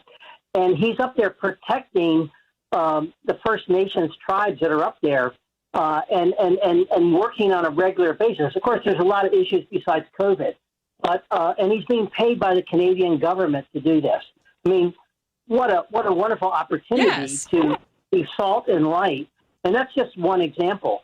We have a graduate student in university in Belgium, and he's getting a master's in management from a university. And he got to his local university and found out there wasn't a student youth movement at the university. And so he started a student youth movement. That's fantastic. I've got to jump in now. I've asked you for the stories. You've given us 2 great ones, and I think these help people understand. There's just lots of different ways that you can minister overseas. And this network, 1826, is there to help. So thank you so much, Judd, for joining me today, for the work that you're doing, and God bless your ministry. I pray that it grows. Thank you, Penna. God bless you, too. Ladies and gentlemen, next up, we're going to talk about a new movie that you might want to partake of during these days of COVID. We'll be back after these messages.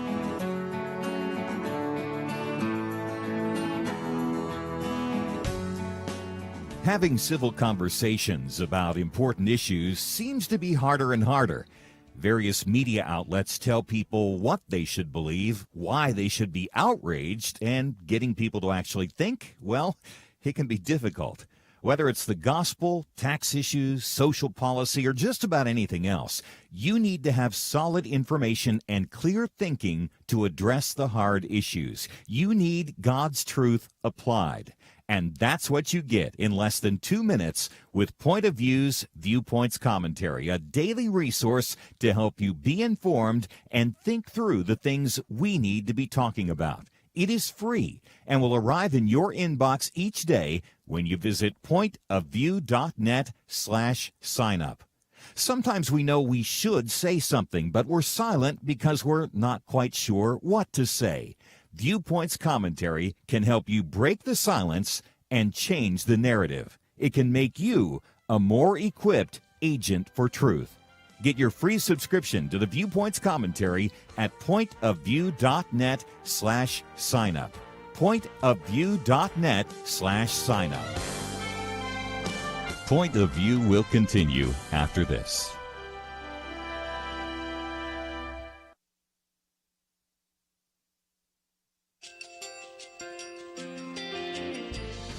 just want to thank you so much for all the wonderful programming you have.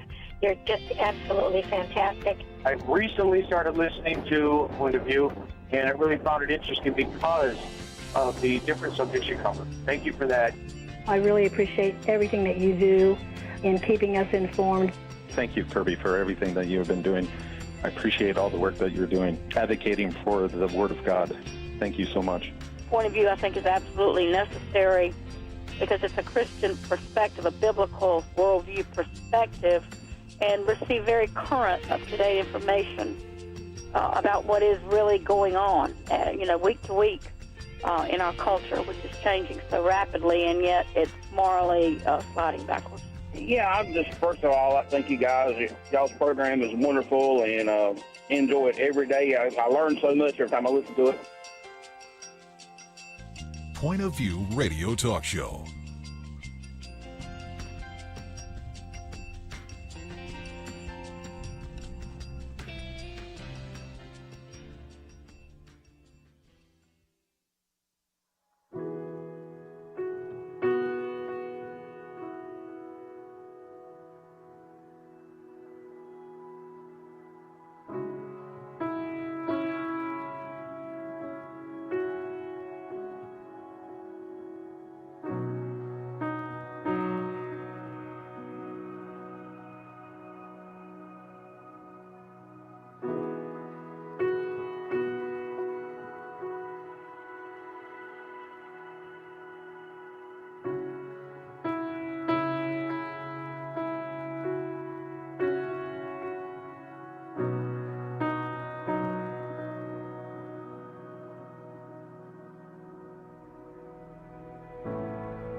Hi, this is Kirby Anderson. You know, each day we take on the tough issues and provide a biblical perspective to them. The topics we cover are wide-ranging.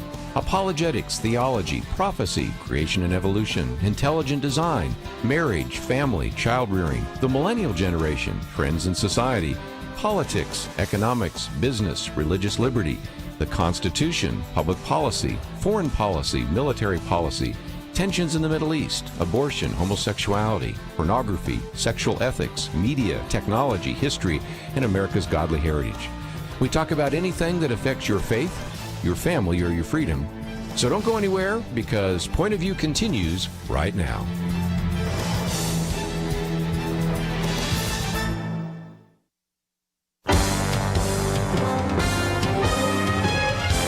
Across America, live. This is Point of View.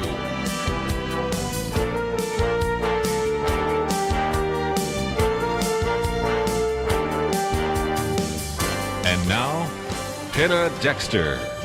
We're so glad you're with us today for Point of View. And, we're all looking for good entertainment with compelling stories and just movies that are well done with good acting. And we have such a movie to discuss today. I'm actually going to be speaking with the director. His name is Matt Green, and he's a producer, he's a writer, and he's a director. The movie is called The Man from Nowhere. And Matt, I'm so glad you're with me today. Thank you for joining me. Thank you, Ken. It's my pleasure.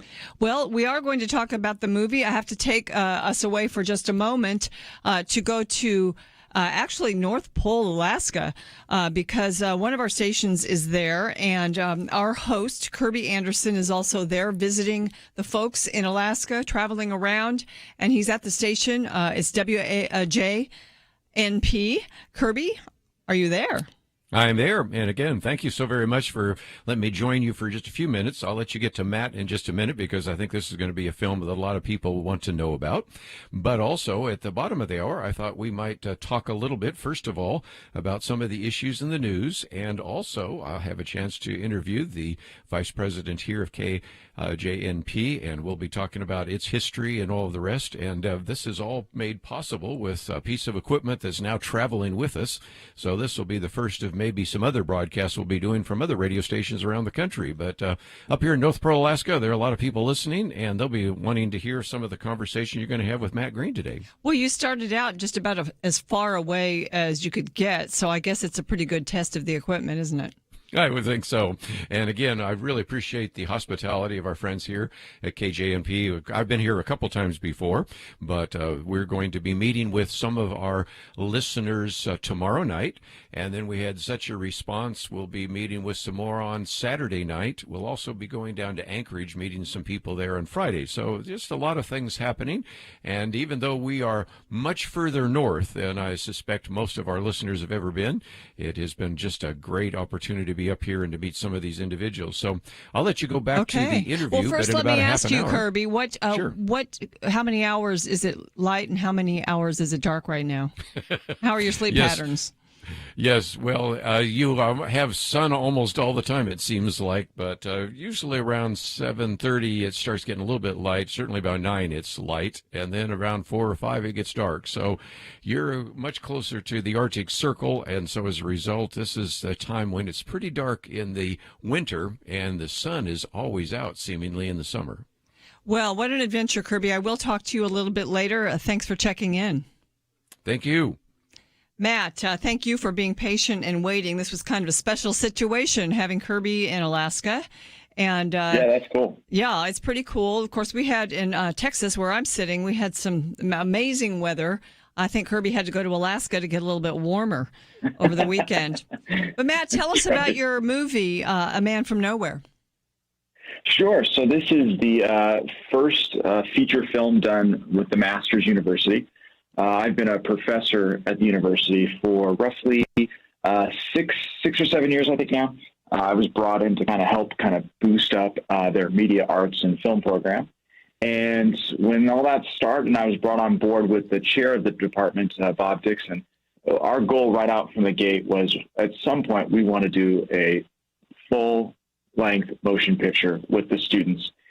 And, doing that so that it can be in combination with professionals so that they get to feel what it feels like to be on a real set. And we knew that we wanted to do a faith film, not just because we're masters and we're a Christian institution, but because we're believers, we're Christians, and we wanted to tell a story that would have, hopefully have eternal value with the storyline. And so we set out. It was crazy. We'd had a few starts along the way over the 6 years where we thought we were going to get to do one, and it just didn't work out. The timing wasn't right. But I have found through this process and years of doing this that my timing is never right. And thankfully, the Lord's is always perfect. And so the Lord finally gave us the green light back in September of 2019. And I co-wrote the script with a good friend of mine who's done quite a few faith films, named Chris Dowling. He's awesome. He's actually one of the producers on the film as well. And then I've known another producer named John Sullivan, Sure. who's done quite a few films with Dinesh D'Souza. I just talked to him last night. They're wrapping up production on a Reagan biopic with Dennis Quaid. And so I've known John for probably 15 plus years. And so the three of us, Chris, John, and myself, set out to kind of put this film together. And we wrote the script. I wrote the first draft of the script in 2 weeks, which is pretty crazy. And about 2.5 months later, we were filming. And the crazy thing is we shot this movie in 8 days. That is crazy. For those, the average low budget, film shoots minimum 15. And so to think that we shot this in 8 days is a testament to just God's grace and the hard work of the students and the professionals on the film. So I want to recommend the film, The Man from Nowhere, to folks. You said low budget, 8 days, but this is a very engrossing story. And I think part of the reason, Matt, is because people can relate to this. It's the story of a prodigal father and a wayward son. There are themes of redemption and forgiveness in it. There are issues that typical people and typical families may face. But you've got some good acting in it. You've got Nick Searcy and others who are professionals that they've seen other places. And the help of John Sullivan, we've interviewed him on various projects over the years on Point of View also. I think that was good that you pulled together such a great team. That you did it so quickly is amazing to me. I thought it was a great movie. So, we'll talk a little bit about the story of it, but just tell us before we go to a break how people can see it. Sure. So you can see it on our website, which is manfromnowheremovie.com, or you can also go to Amazon, and it's available on DVD, Blu-ray, and digital on all those platforms. So had you hoped that this would be released in theaters until we happened to hit a pandemic? Obviously that's the dream of every filmmaker is to see the film on the big screen. But we had two different plans. We really thought that we were going to do a digital streaming push right from the gate. That was kind of the avenue. And so we actually had some opportunities with potential theater. And then obviously when COVID hit, that just threw all that out the window and we just pivoted, which is a main part of our industry is all about being fluid. So we just kind of rolled with it and here we are. All right. Well, I'm going to ask you a little bit about the process and about your vision, why you want to make movies that appeal to a Christian audience. I know there was an evangelical component to this film also. I mean, I would show it to people that, I'm concerned for their salvation. I would show them this movie because of just the compelling nature of the story. So, folks, during the break, why don't you go and check it out, The Man from Nowhere, and you can check out manfromnowheremovie.com. I'll have more with Matt Green. And then a little bit later in the program, we're going to get Kirby back from Alaska. He will bring in the general manager, vice president from the station up there in North Pole, Alaska. So you will want to stick around for that. But stay with us over the break. Again, check out The Man from Nowhere, the movie, and we'll be right back.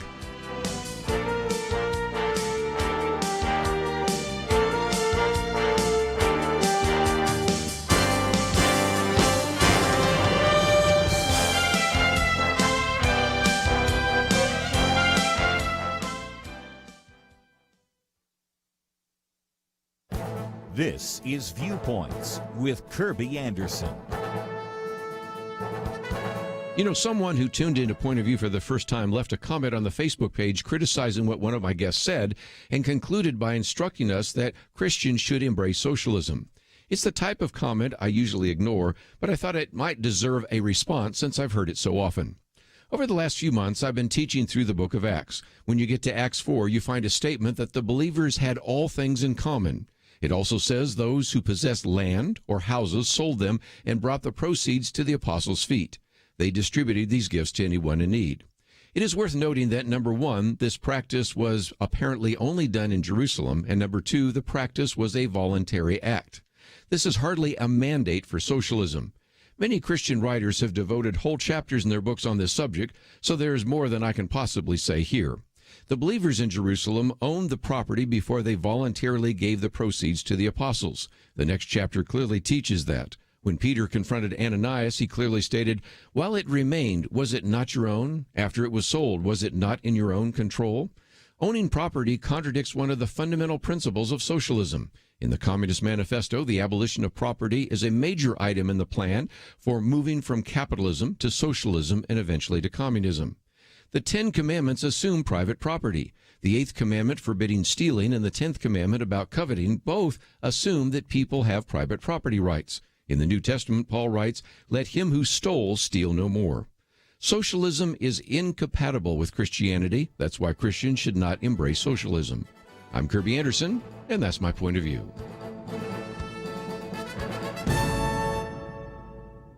Go deeper on topics like you just heard by visiting pointofview.net. That's pointofview.net.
You're listening to Point of View, your listener-supported source for truth. My guest is Matt Green. He is producer, director, and film writer, and also professor at the Masters University. And he basically has got a department there. And of course, I have to mention that the Masters University is near LA, and the area around there, Santa Clarita, is an area where you will see a lot of filmmaking done. It's really got some good terrain for movies, and it's used a lot, isn't it, Matt? Yeah, absolutely. We're 20 minutes outside of Hollywood, so it only makes sense that we would have some kind of emphasis or department here that can be training up men and women to use their gifts to honor the Lord in this environment. As we know, obviously with COVID has shown how important content and media is. And we need to be training, young people to be able to utilize that medium to, be effective for the gospel. Absolutely. And, you've done that. So, on that note, since I did say I wanted to ask you, what is your vision for, because I know you've got this production company, Film Bandit Productions, and Yes. You're going to be making more. In fact, you're working on a couple of other movies. So tell us about them. Sure. So I've had the production company for a while now. And, the whole goal has been to do stuff that is of quality and has some kind of redemptive value. And this was the second faith-based feature film that I did. The first one was a film called No Greater Love that came out in 2011 with Lionsgate. And, I just, with the students here and everything, just trying to train them. Not everybody's going to go make a faith film. And to be a Christian, you don't have to go make faith movies. But I think that being a Christian and working in the industry, you can have tremendous impact, even if you're working on just a regular secular film, because so many of my experiences have been the opportunities that I get to work with people who are unbelievers and share the gospel with them, or they just see the way that we do, the way that we conduct ourselves, and hopefully that's reflective of our love of Christ and putting others first. I'm sure we fail at that at times, but that's our goal is to do something so that we're known as being different. We should want it should be that unbelievers want to work with us because of the way we treat them. We treat them better than everyone else. And then, they also get to work on, content that, whereas they may not necessarily align with us, maybe theologically or just wherever they're at spiritually, at least they align with the quality that we are trying to make. And we're doing something that's uplifting and encouraging.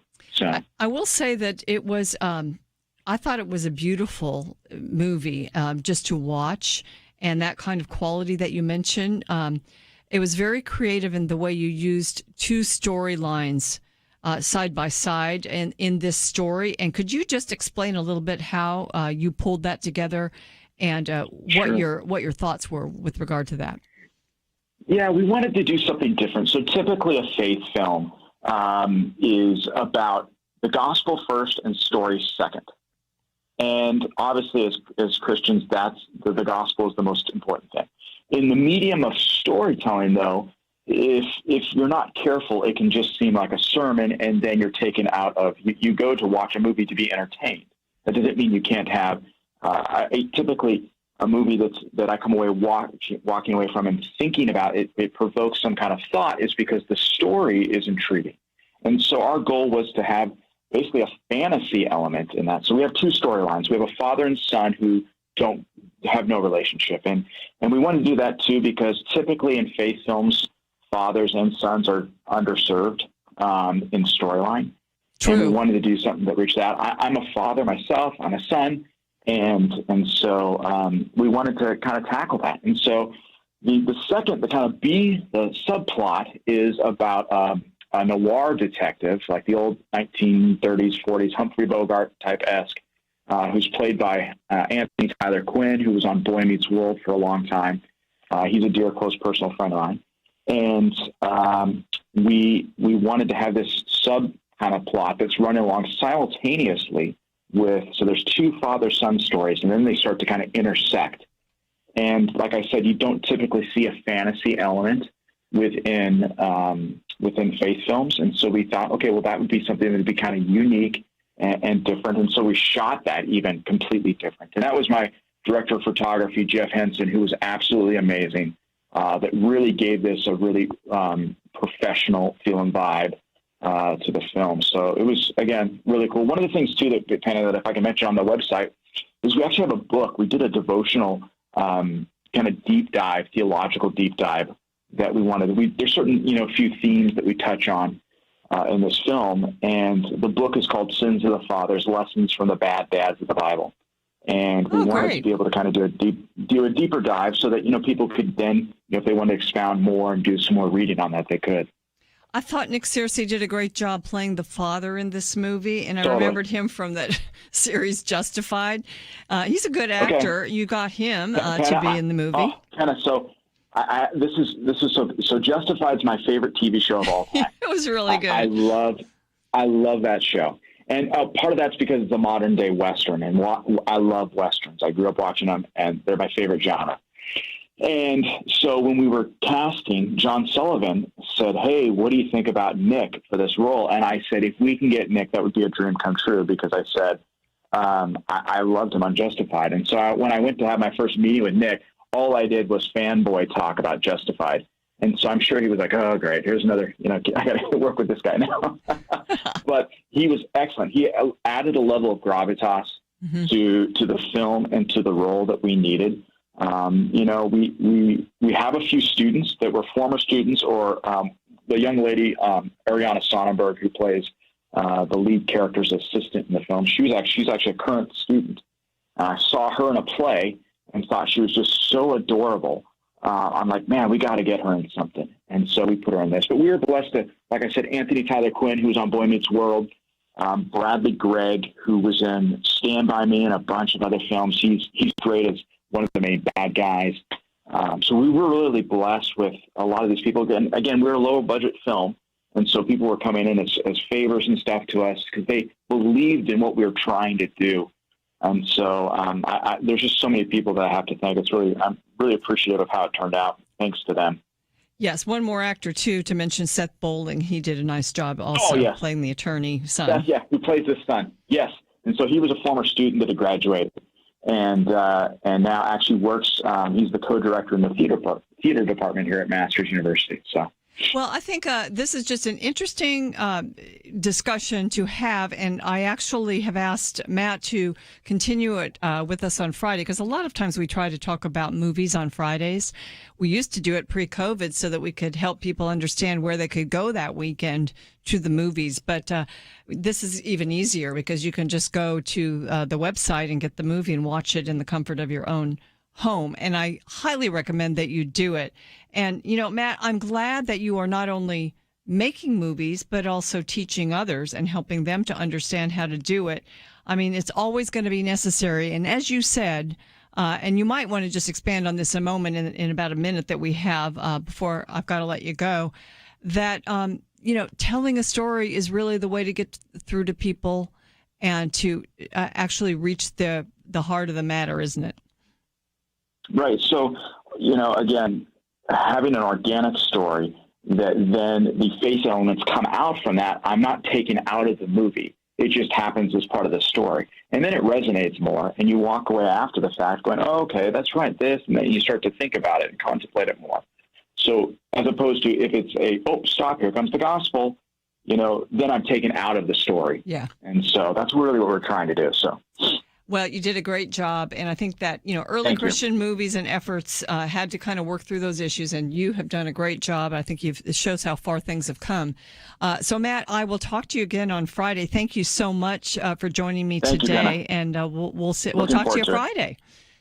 Thank you so much. Take care. Take care. And again, The Man from Nowhere, the movie, or you can just click through from pointofview.net, and you can go there and get it. And perhaps you've got nothing to do tonight or this weekend, and I highly recommend it. I watched the movie, and I'm going to send it out to my co-hosts on Friday, see if they have time to watch it beforehand. There's also a trailer if you go to the website. It'll give you a good idea of what's there. And ladies and gentlemen, speaking of our website, we have had a show that's been filled with different topics today, and also our host Kirby Anderson from Alaska. He'll be calling in again in the next segment. But to check it all out, find out more, just go to pointofview.net. And again, our donate button is there for your use, and we encourage that. We depend upon our listeners to help us broadcast every single day. Stay with us. Kirby Anderson will be with us right after this. We live in a digital generation. Point of View is reaching this often overly plugged-in generation with truth. You can keep up with us 24 hours a day using your phone, your tablet, your laptop, or your desktop. Search for the Point of View Radio Talk Show on Facebook, where you can keep up with today's issues, learn about current and upcoming guests by liking us on Facebook. Also, follow us on Twitter. Our handle is @PointOfViewRTS. That stands for Point of View Radio Talk Show. Learn, interact, make a difference with Point of View using new media. And here's one way you can make a big difference. Help us increase our reach by spreading the word among your friends. Share a Facebook post. Tag us in a tweet. With enough joining us to plant seeds, we'll see a tremendous harvest. Come on, it only takes a minute. Search for Point of View Radio Talk Show on Facebook, @PointOfViewRTS on Twitter, and subscribe to the Point of View Radio Talk Show channel on YouTube. Learn, interact, share. The Point of View Radio Talk Show. Point of View will continue after this.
listening to Point of View. The opinions expressed on Point of View do not necessarily reflect the views of the management or staff of this station. And now, here again is Penna Dexter. And I have the opportunity to speak with our host, Kirby Anderson. If you've been listening, you know that he's been traveling. He's been in Alaska this week, and he's at one of the wonderful stations that has been airing Point of View for many years. We're so grateful to them, and I know Kirby's been meeting lots of listeners, and he will be going to some other spots in the state of Alaska. Kirby, are you there? I'm there. And again, thank you for letting us join the conversation here up here at KJNP. And for just a minute, I thought I might chat with Dick Olson, who is the Vice President General Manager. We've known each other for a long time. Right. So. Yeah. It's good having you here. And again, Penna asked a question a minute ago. Thought it was a good question. You know, how long have we actually been working with you here at KJNP? You know, I don't know the exact date. Yeah. It's been a long time. It's been decades, way right? back when Marlon Maddox had it. And yes. Yeah, it's and again, one of the things that we have always appreciated about you is that you are not only just broadcasting this area, but you have translators all over the state. Talk about that for just a minute. Right. We have translators up at Barrow. It's not called Barrow anymore, but I always call it Barrow. It's way up north. Right. And then we also have in Fort Yukon, which is in the kind of the northern part of Alaska. And then we have translators in a place called Dot Lake, which is about 100 miles south of here, and Tok, which is a little bit farther than 50 miles. Then we got a sister station, KJHA, down by Anchorage, Alaska, which rebroadcasts our program. And so we're out there quite a bit. And then, of course, we're 50,000 watts, so we're heard up over the pole into Norway, Finland, Sweden, and we've gotten, you looked at our map back there, we've gotten from Germany and even China, and Umaru, New Zealand used to listen to us all the time. And there was a guy in Umaru, and he had taped our program and play it to his Sunday school class.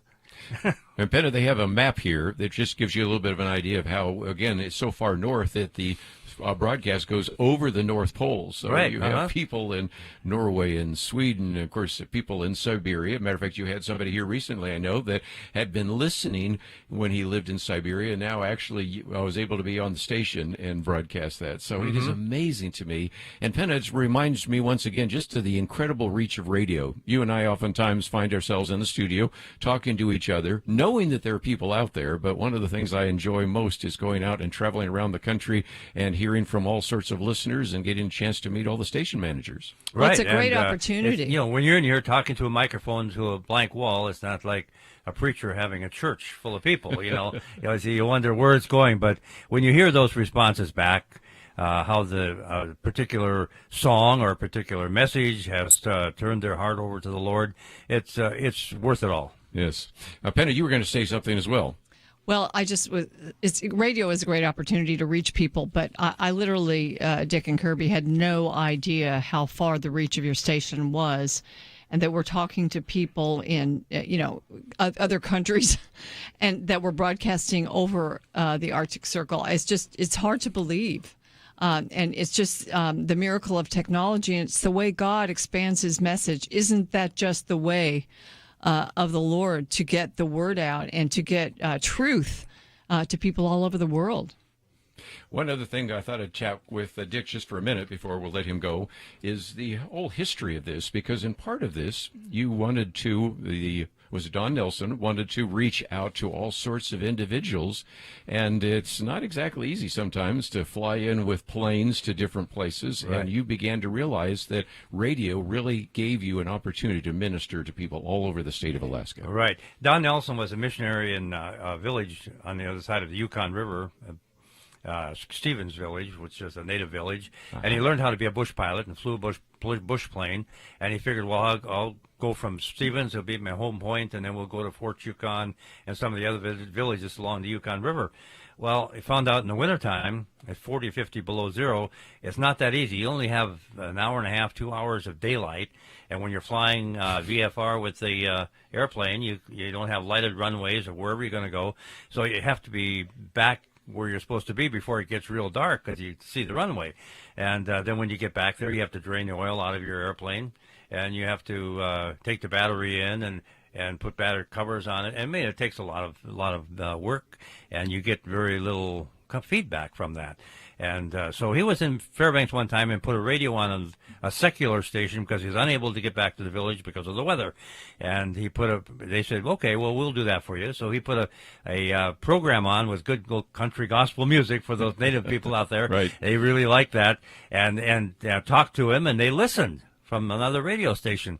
And it got to be they said it was a popular program. They called him back and said, hey, would you make a program for us continuously? So he did that before we went on the air on KJMP.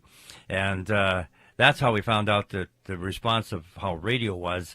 And then from there on, the miracle after miracle happened that we got here. He's written a couple books, one called Shadows on the Arctic Snow and one called Miracles at North Pole that tell you not all of them, just a thumbnail sketch of the miracles that have happened to put us on here. Everybody works here, works on a missionary basis. Nobody's paid a salary. Everybody's just, we started out with 30 people. Now we got 9 because of the automation system, which it doesn't intrigue me too much. I like the on-air stuff, but that's the way the world is going. And so, the word is going out, no matter how it gets there. And, we just, appreciate it, and the testimonies that we have heard from people out there in the bush. Well, Dick, thank you for your hospitality. Well, thank you for coming. We appreciate it. And Kirby was our speaker at the 50th anniversary of KJMP, and we appreciated him there, and appreciate Point of View. We listen to it all the time. I got a radio in the truck that doesn't work, really. But if I change the channel, I can never get it back. So it's right, and the only thing I can get is the only thing I can really hear is Point of View. All the rest of the stuff, it's you can't turn it up and you can't turn it down because you lose the signal. So I keep it at one spot so I can listen to Point of View in the morning when I'm coming out to KJMP. Very good. Thank you for being with us. Penna, I thought if nothing else, I wanted to give everybody a sense of what it's like. We hope to be traveling to many other radio stations, but this is just the northernmost broadcast of Point of View. But as you can hear, it goes into other stations and other countries around the world. Isn't that amazing? It's right. amazing. Yeah, just one more thing so people can get a kind of a view of where we are. We're sitting in a log cabin with sod roofs, and it's very it's not like a big studio building like probably you guys got or somebody out there in the lower 48, but this is just like out there in the wilderness. That's right. Right here in a log cabin, Penna. You don't sound like you're in a log cabin in the wilderness. Well, I just thought before we take a break, there are a couple of issues. First of all, I know that you've posted a few things about ending the COVID emergency and some of the confirmation battles. And, of course, we had some testimony in Congress yesterday about the first investigations of some of the things that would happen actually at the Capitol riots. So just a couple of thoughts that I know you posted some of those articles for people to read, right? I did. And the one about ending COVID, I think people are so tired of it, is a New York Times piece by Russ Duthat, and we can talk about that. But I also thought that it's quite interesting, Kirby, that at least one of the nominees for a cabinet position, for a high position in Washington, D.C., by Joe Biden could actually be in trouble. And the reason is because this nominee was actually kind of nasty on Twitter to some of the senators.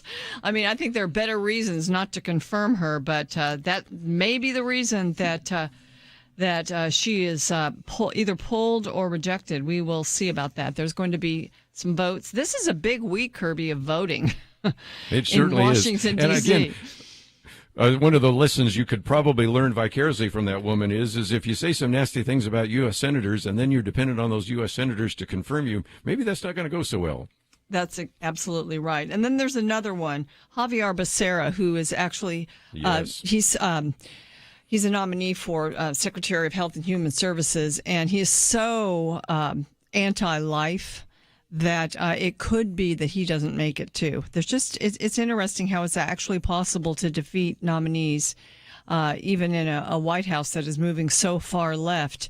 And so it's a time for prayer, and it's really a time for people to make their voices heard about not only the nominees, but also some of the pieces of legislation, for instance, H.R. 1 and also the Equality Act. And so that's where folks can go to pointofview.net and they can check out our Take Action item right now. It's the For the People Act, but it's really for the people who are not conservative.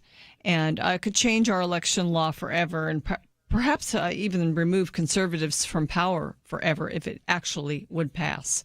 So this is a crucial time, and I think they probably understand that up there in Alaska. We certainly understand it here in the studios of Point of View, and we hope our listeners do too. So we want to keep people involved and engaged. So Kirby, I guess you're going to stick with me here in the next segment, and we will continue our discussion of these issues. I would think so. And again, we've got quite a bit to cover. We talked about the Equality Act. We'll talk about what's happening in Amazon. So we'll cover all that right after these messages.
Now, back to Point of View, your listener-supported source for truth.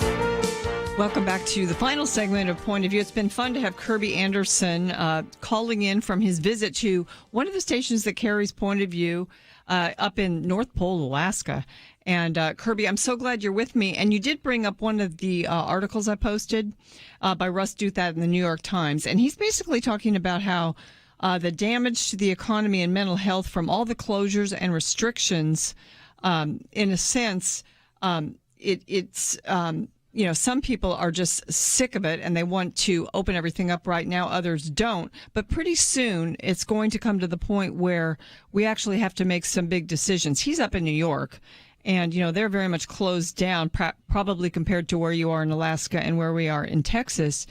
But COVID will be with us for a while. we can't stay closed down for much longer, even in the most blue states in the country. And so that's kind of the point he's making. And so I just wondered what your thoughts were on that issue. I know that I'm sick of it. I don't want more people to die, though, but and I see people all over the place getting vaccines, and I see the numbers going down. So, you've got this in the media, you've got a lot of pessimism, and then you've got a few optimists out there. Where are you standing? Well, again, as he points out, that there was damage to the economy, as well as, the issue of mental health. And as we've talked about before with some of the experts that we've had on this program, what has oftentimes happened is that they came in assuming that, yes, this would be a little bit difficult for the economy, but it would be necessary because it would actually be able to contain the virus. And that did not turn out to be the case. Interviews that we've done with people like Dr. Jay Richards and others co-authoring that book said they came into it with the assumption that this would actually maybe flatten the curve and there would be some minor benefit, but the drawbacks would be very significant. They came to recognize that there was really no benefit, and the drawbacks and the downside are huge. And the impact that you have written about before with your commentaries on the educational difficulties that young children have faced, as well as the increase in mental health problems, I think all illustrate that it isn't just we're all getting cabin bound and need to get out, but these are just not the kinds of actions that we can take in terms of lockdowns. We still encourage people to wash their hands and wear a mask and have some kind of social distancing, but these lockdowns, if anything, have raised a bigger issue, which who would have ever guessed you and I would be saying anything positive about, say, Naomi Wolf, who was a feminist and an individual that was a part of the Bill Clinton re-election campaign. But she was on Tucker Carlson the other night and has been writing about the fact that even though she's a left-of-center feminist progressive, she said this is looking too much like authoritarian regimes that we have spoken out against all these years. So this is something that is not just an issue that's left, right, Republican, Democrat, people that wouldn't necessarily agree with very much, Penna, that we say around the table, nevertheless are also saying it's time to stop some of this, and these emergency powers in the hands of a few need to be rescinded very quickly. Yes, I had a guest on earlier today just talking about how even all the states are needing to figure out something to do legislatively because their governors have too much power. And that was okay for a little while, but that cannot continue. They've had a lot of control over our lives, our churches, our businesses, our restaurants, and all of the above. So, it's time. And, I think it's we don't want to be in the habit of living the way we've been living for the last year. I don't think Americans like to live with masks and standing 6 feet away and never hugging anybody. There are just a lot of repercussions beyond the economic that I think are really tough on people. So, it might be a matter for further discussion. And I am going to, on Friday, I think Lathan Watts and Dr. Buddy Matthews, Dr. Merrill Matthews, and I will discuss Naomi Wolf's comments. It's amazing coming from pretty much of a radical feminist that she would be advocating, getting the economy back open. And she's making a lot of actually common sense. Thanks for sending us that. One of the other things I found is that we are finding oftentimes these people that are kind of left of center. And, of course, we've had Alan Dershowitz on the program. Mm-hmm. I've quoted quite a bit Glenn Greenwald. I just mentioned a minute ago Naomi Wolf.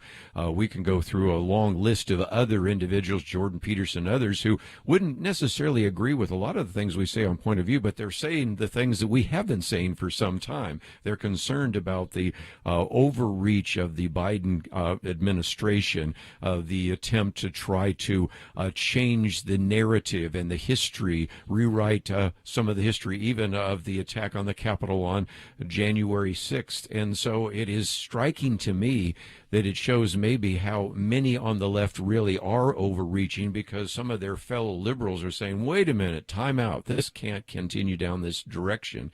And if nothing else, illustrating that some of the things we've been talking about here on Point of View for months are now starting to become sort of mainstream topics in conversation. They are. I wanted to mention, we had somebody call in. They didn't want to come on the air, but they wanted to know how to make a difference on H.R. 1, which we discussed earlier, the For the People Act, which is actually could be voted on, I think, tomorrow. in the House. And, it's possible to make a difference by just going to pointofview.net and hitting our Take Action button, and it gives you a really easy way to weigh in on that issue. And I think, from southern states to all the way up to Alaska where you are, people can make a difference by using the tools we've got at Point of View. I wonder if you had any conversations with any of the folks up there about their involvement in the things that they're doing to take action. Almost to a person, I'm hearing people saying, I feel like we're losing our country and we are not going to go down without a fight. So that's certainly the case. And a lot of people, as you said, Penna, wonder, what can I do? Well, you go to pointofview.net and we have some of the information about that. But then there's a button that just simply says take action, contact your representative. And if you know your address, and let's hope everybody knows their address, then we'll do all the rest for you. Some people say, look, I hate to admit it, but I don't know who my member of Congress is. Or my member of Congress is probably going to vote for this. Well, they need to hear from you anyway. And so this is a great opportunity for you to, first of all, enter your zip code, then to get your address, because in some cases, zip code will not be enough to figure out which congressional district you're in.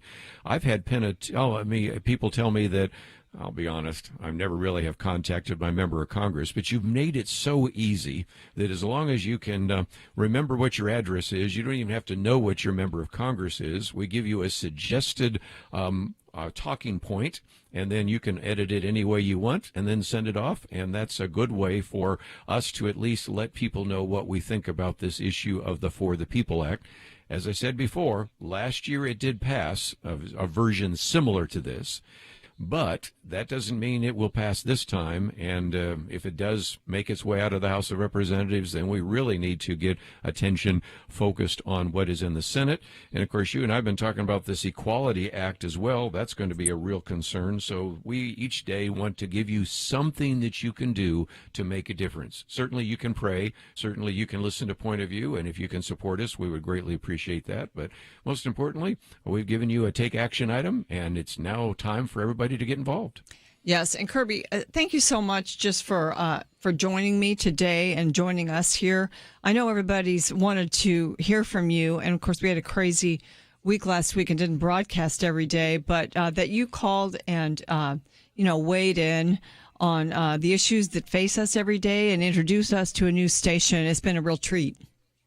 Well, it's been great to have you covered not only today, but on Friday. And then I'll be back in studio next week after we finished out everything we're doing up here in Alaska. Okay, Kirby. Well, Godspeed. Have a great and productive trip. And I know you'll be back here in this chair that I'm sitting in next week. And everybody will be glad to have that. But have a great next few days. Thank you so very much. Well, ladies and gentlemen, thank you for joining us today for a little different show. And Andrew, thank you for all the work you did. And Steve, thank you for pulling everything together. Ladies and gentlemen, God bless you and have a wonderful night. I'll see you on Friday. Having civil conversations about important issues seems to be harder and harder. Various media outlets tell people what they should believe, why they should be outraged, and getting people to actually think, well, it can be difficult. Whether it's the gospel, tax issues, social policy, or just about anything else, you need to have solid information and clear thinking to address the hard issues. You need God's truth applied. And that's what you get in less than 2 minutes with Point of View's Viewpoints Commentary, a daily resource to help you be informed and think through the things we need to be talking about. It is free and will arrive in your inbox each day when you visit pointofview.net/signup. Sometimes we know we should say something, but we're silent because we're not quite sure what to say. Viewpoints Commentary can help you break the silence and change the narrative. It can make you a more equipped agent for truth. Get your free subscription to the Viewpoints Commentary at pointofview.net/signup. Pointofview.net/signup. Point of View is produced by Point of View Ministries.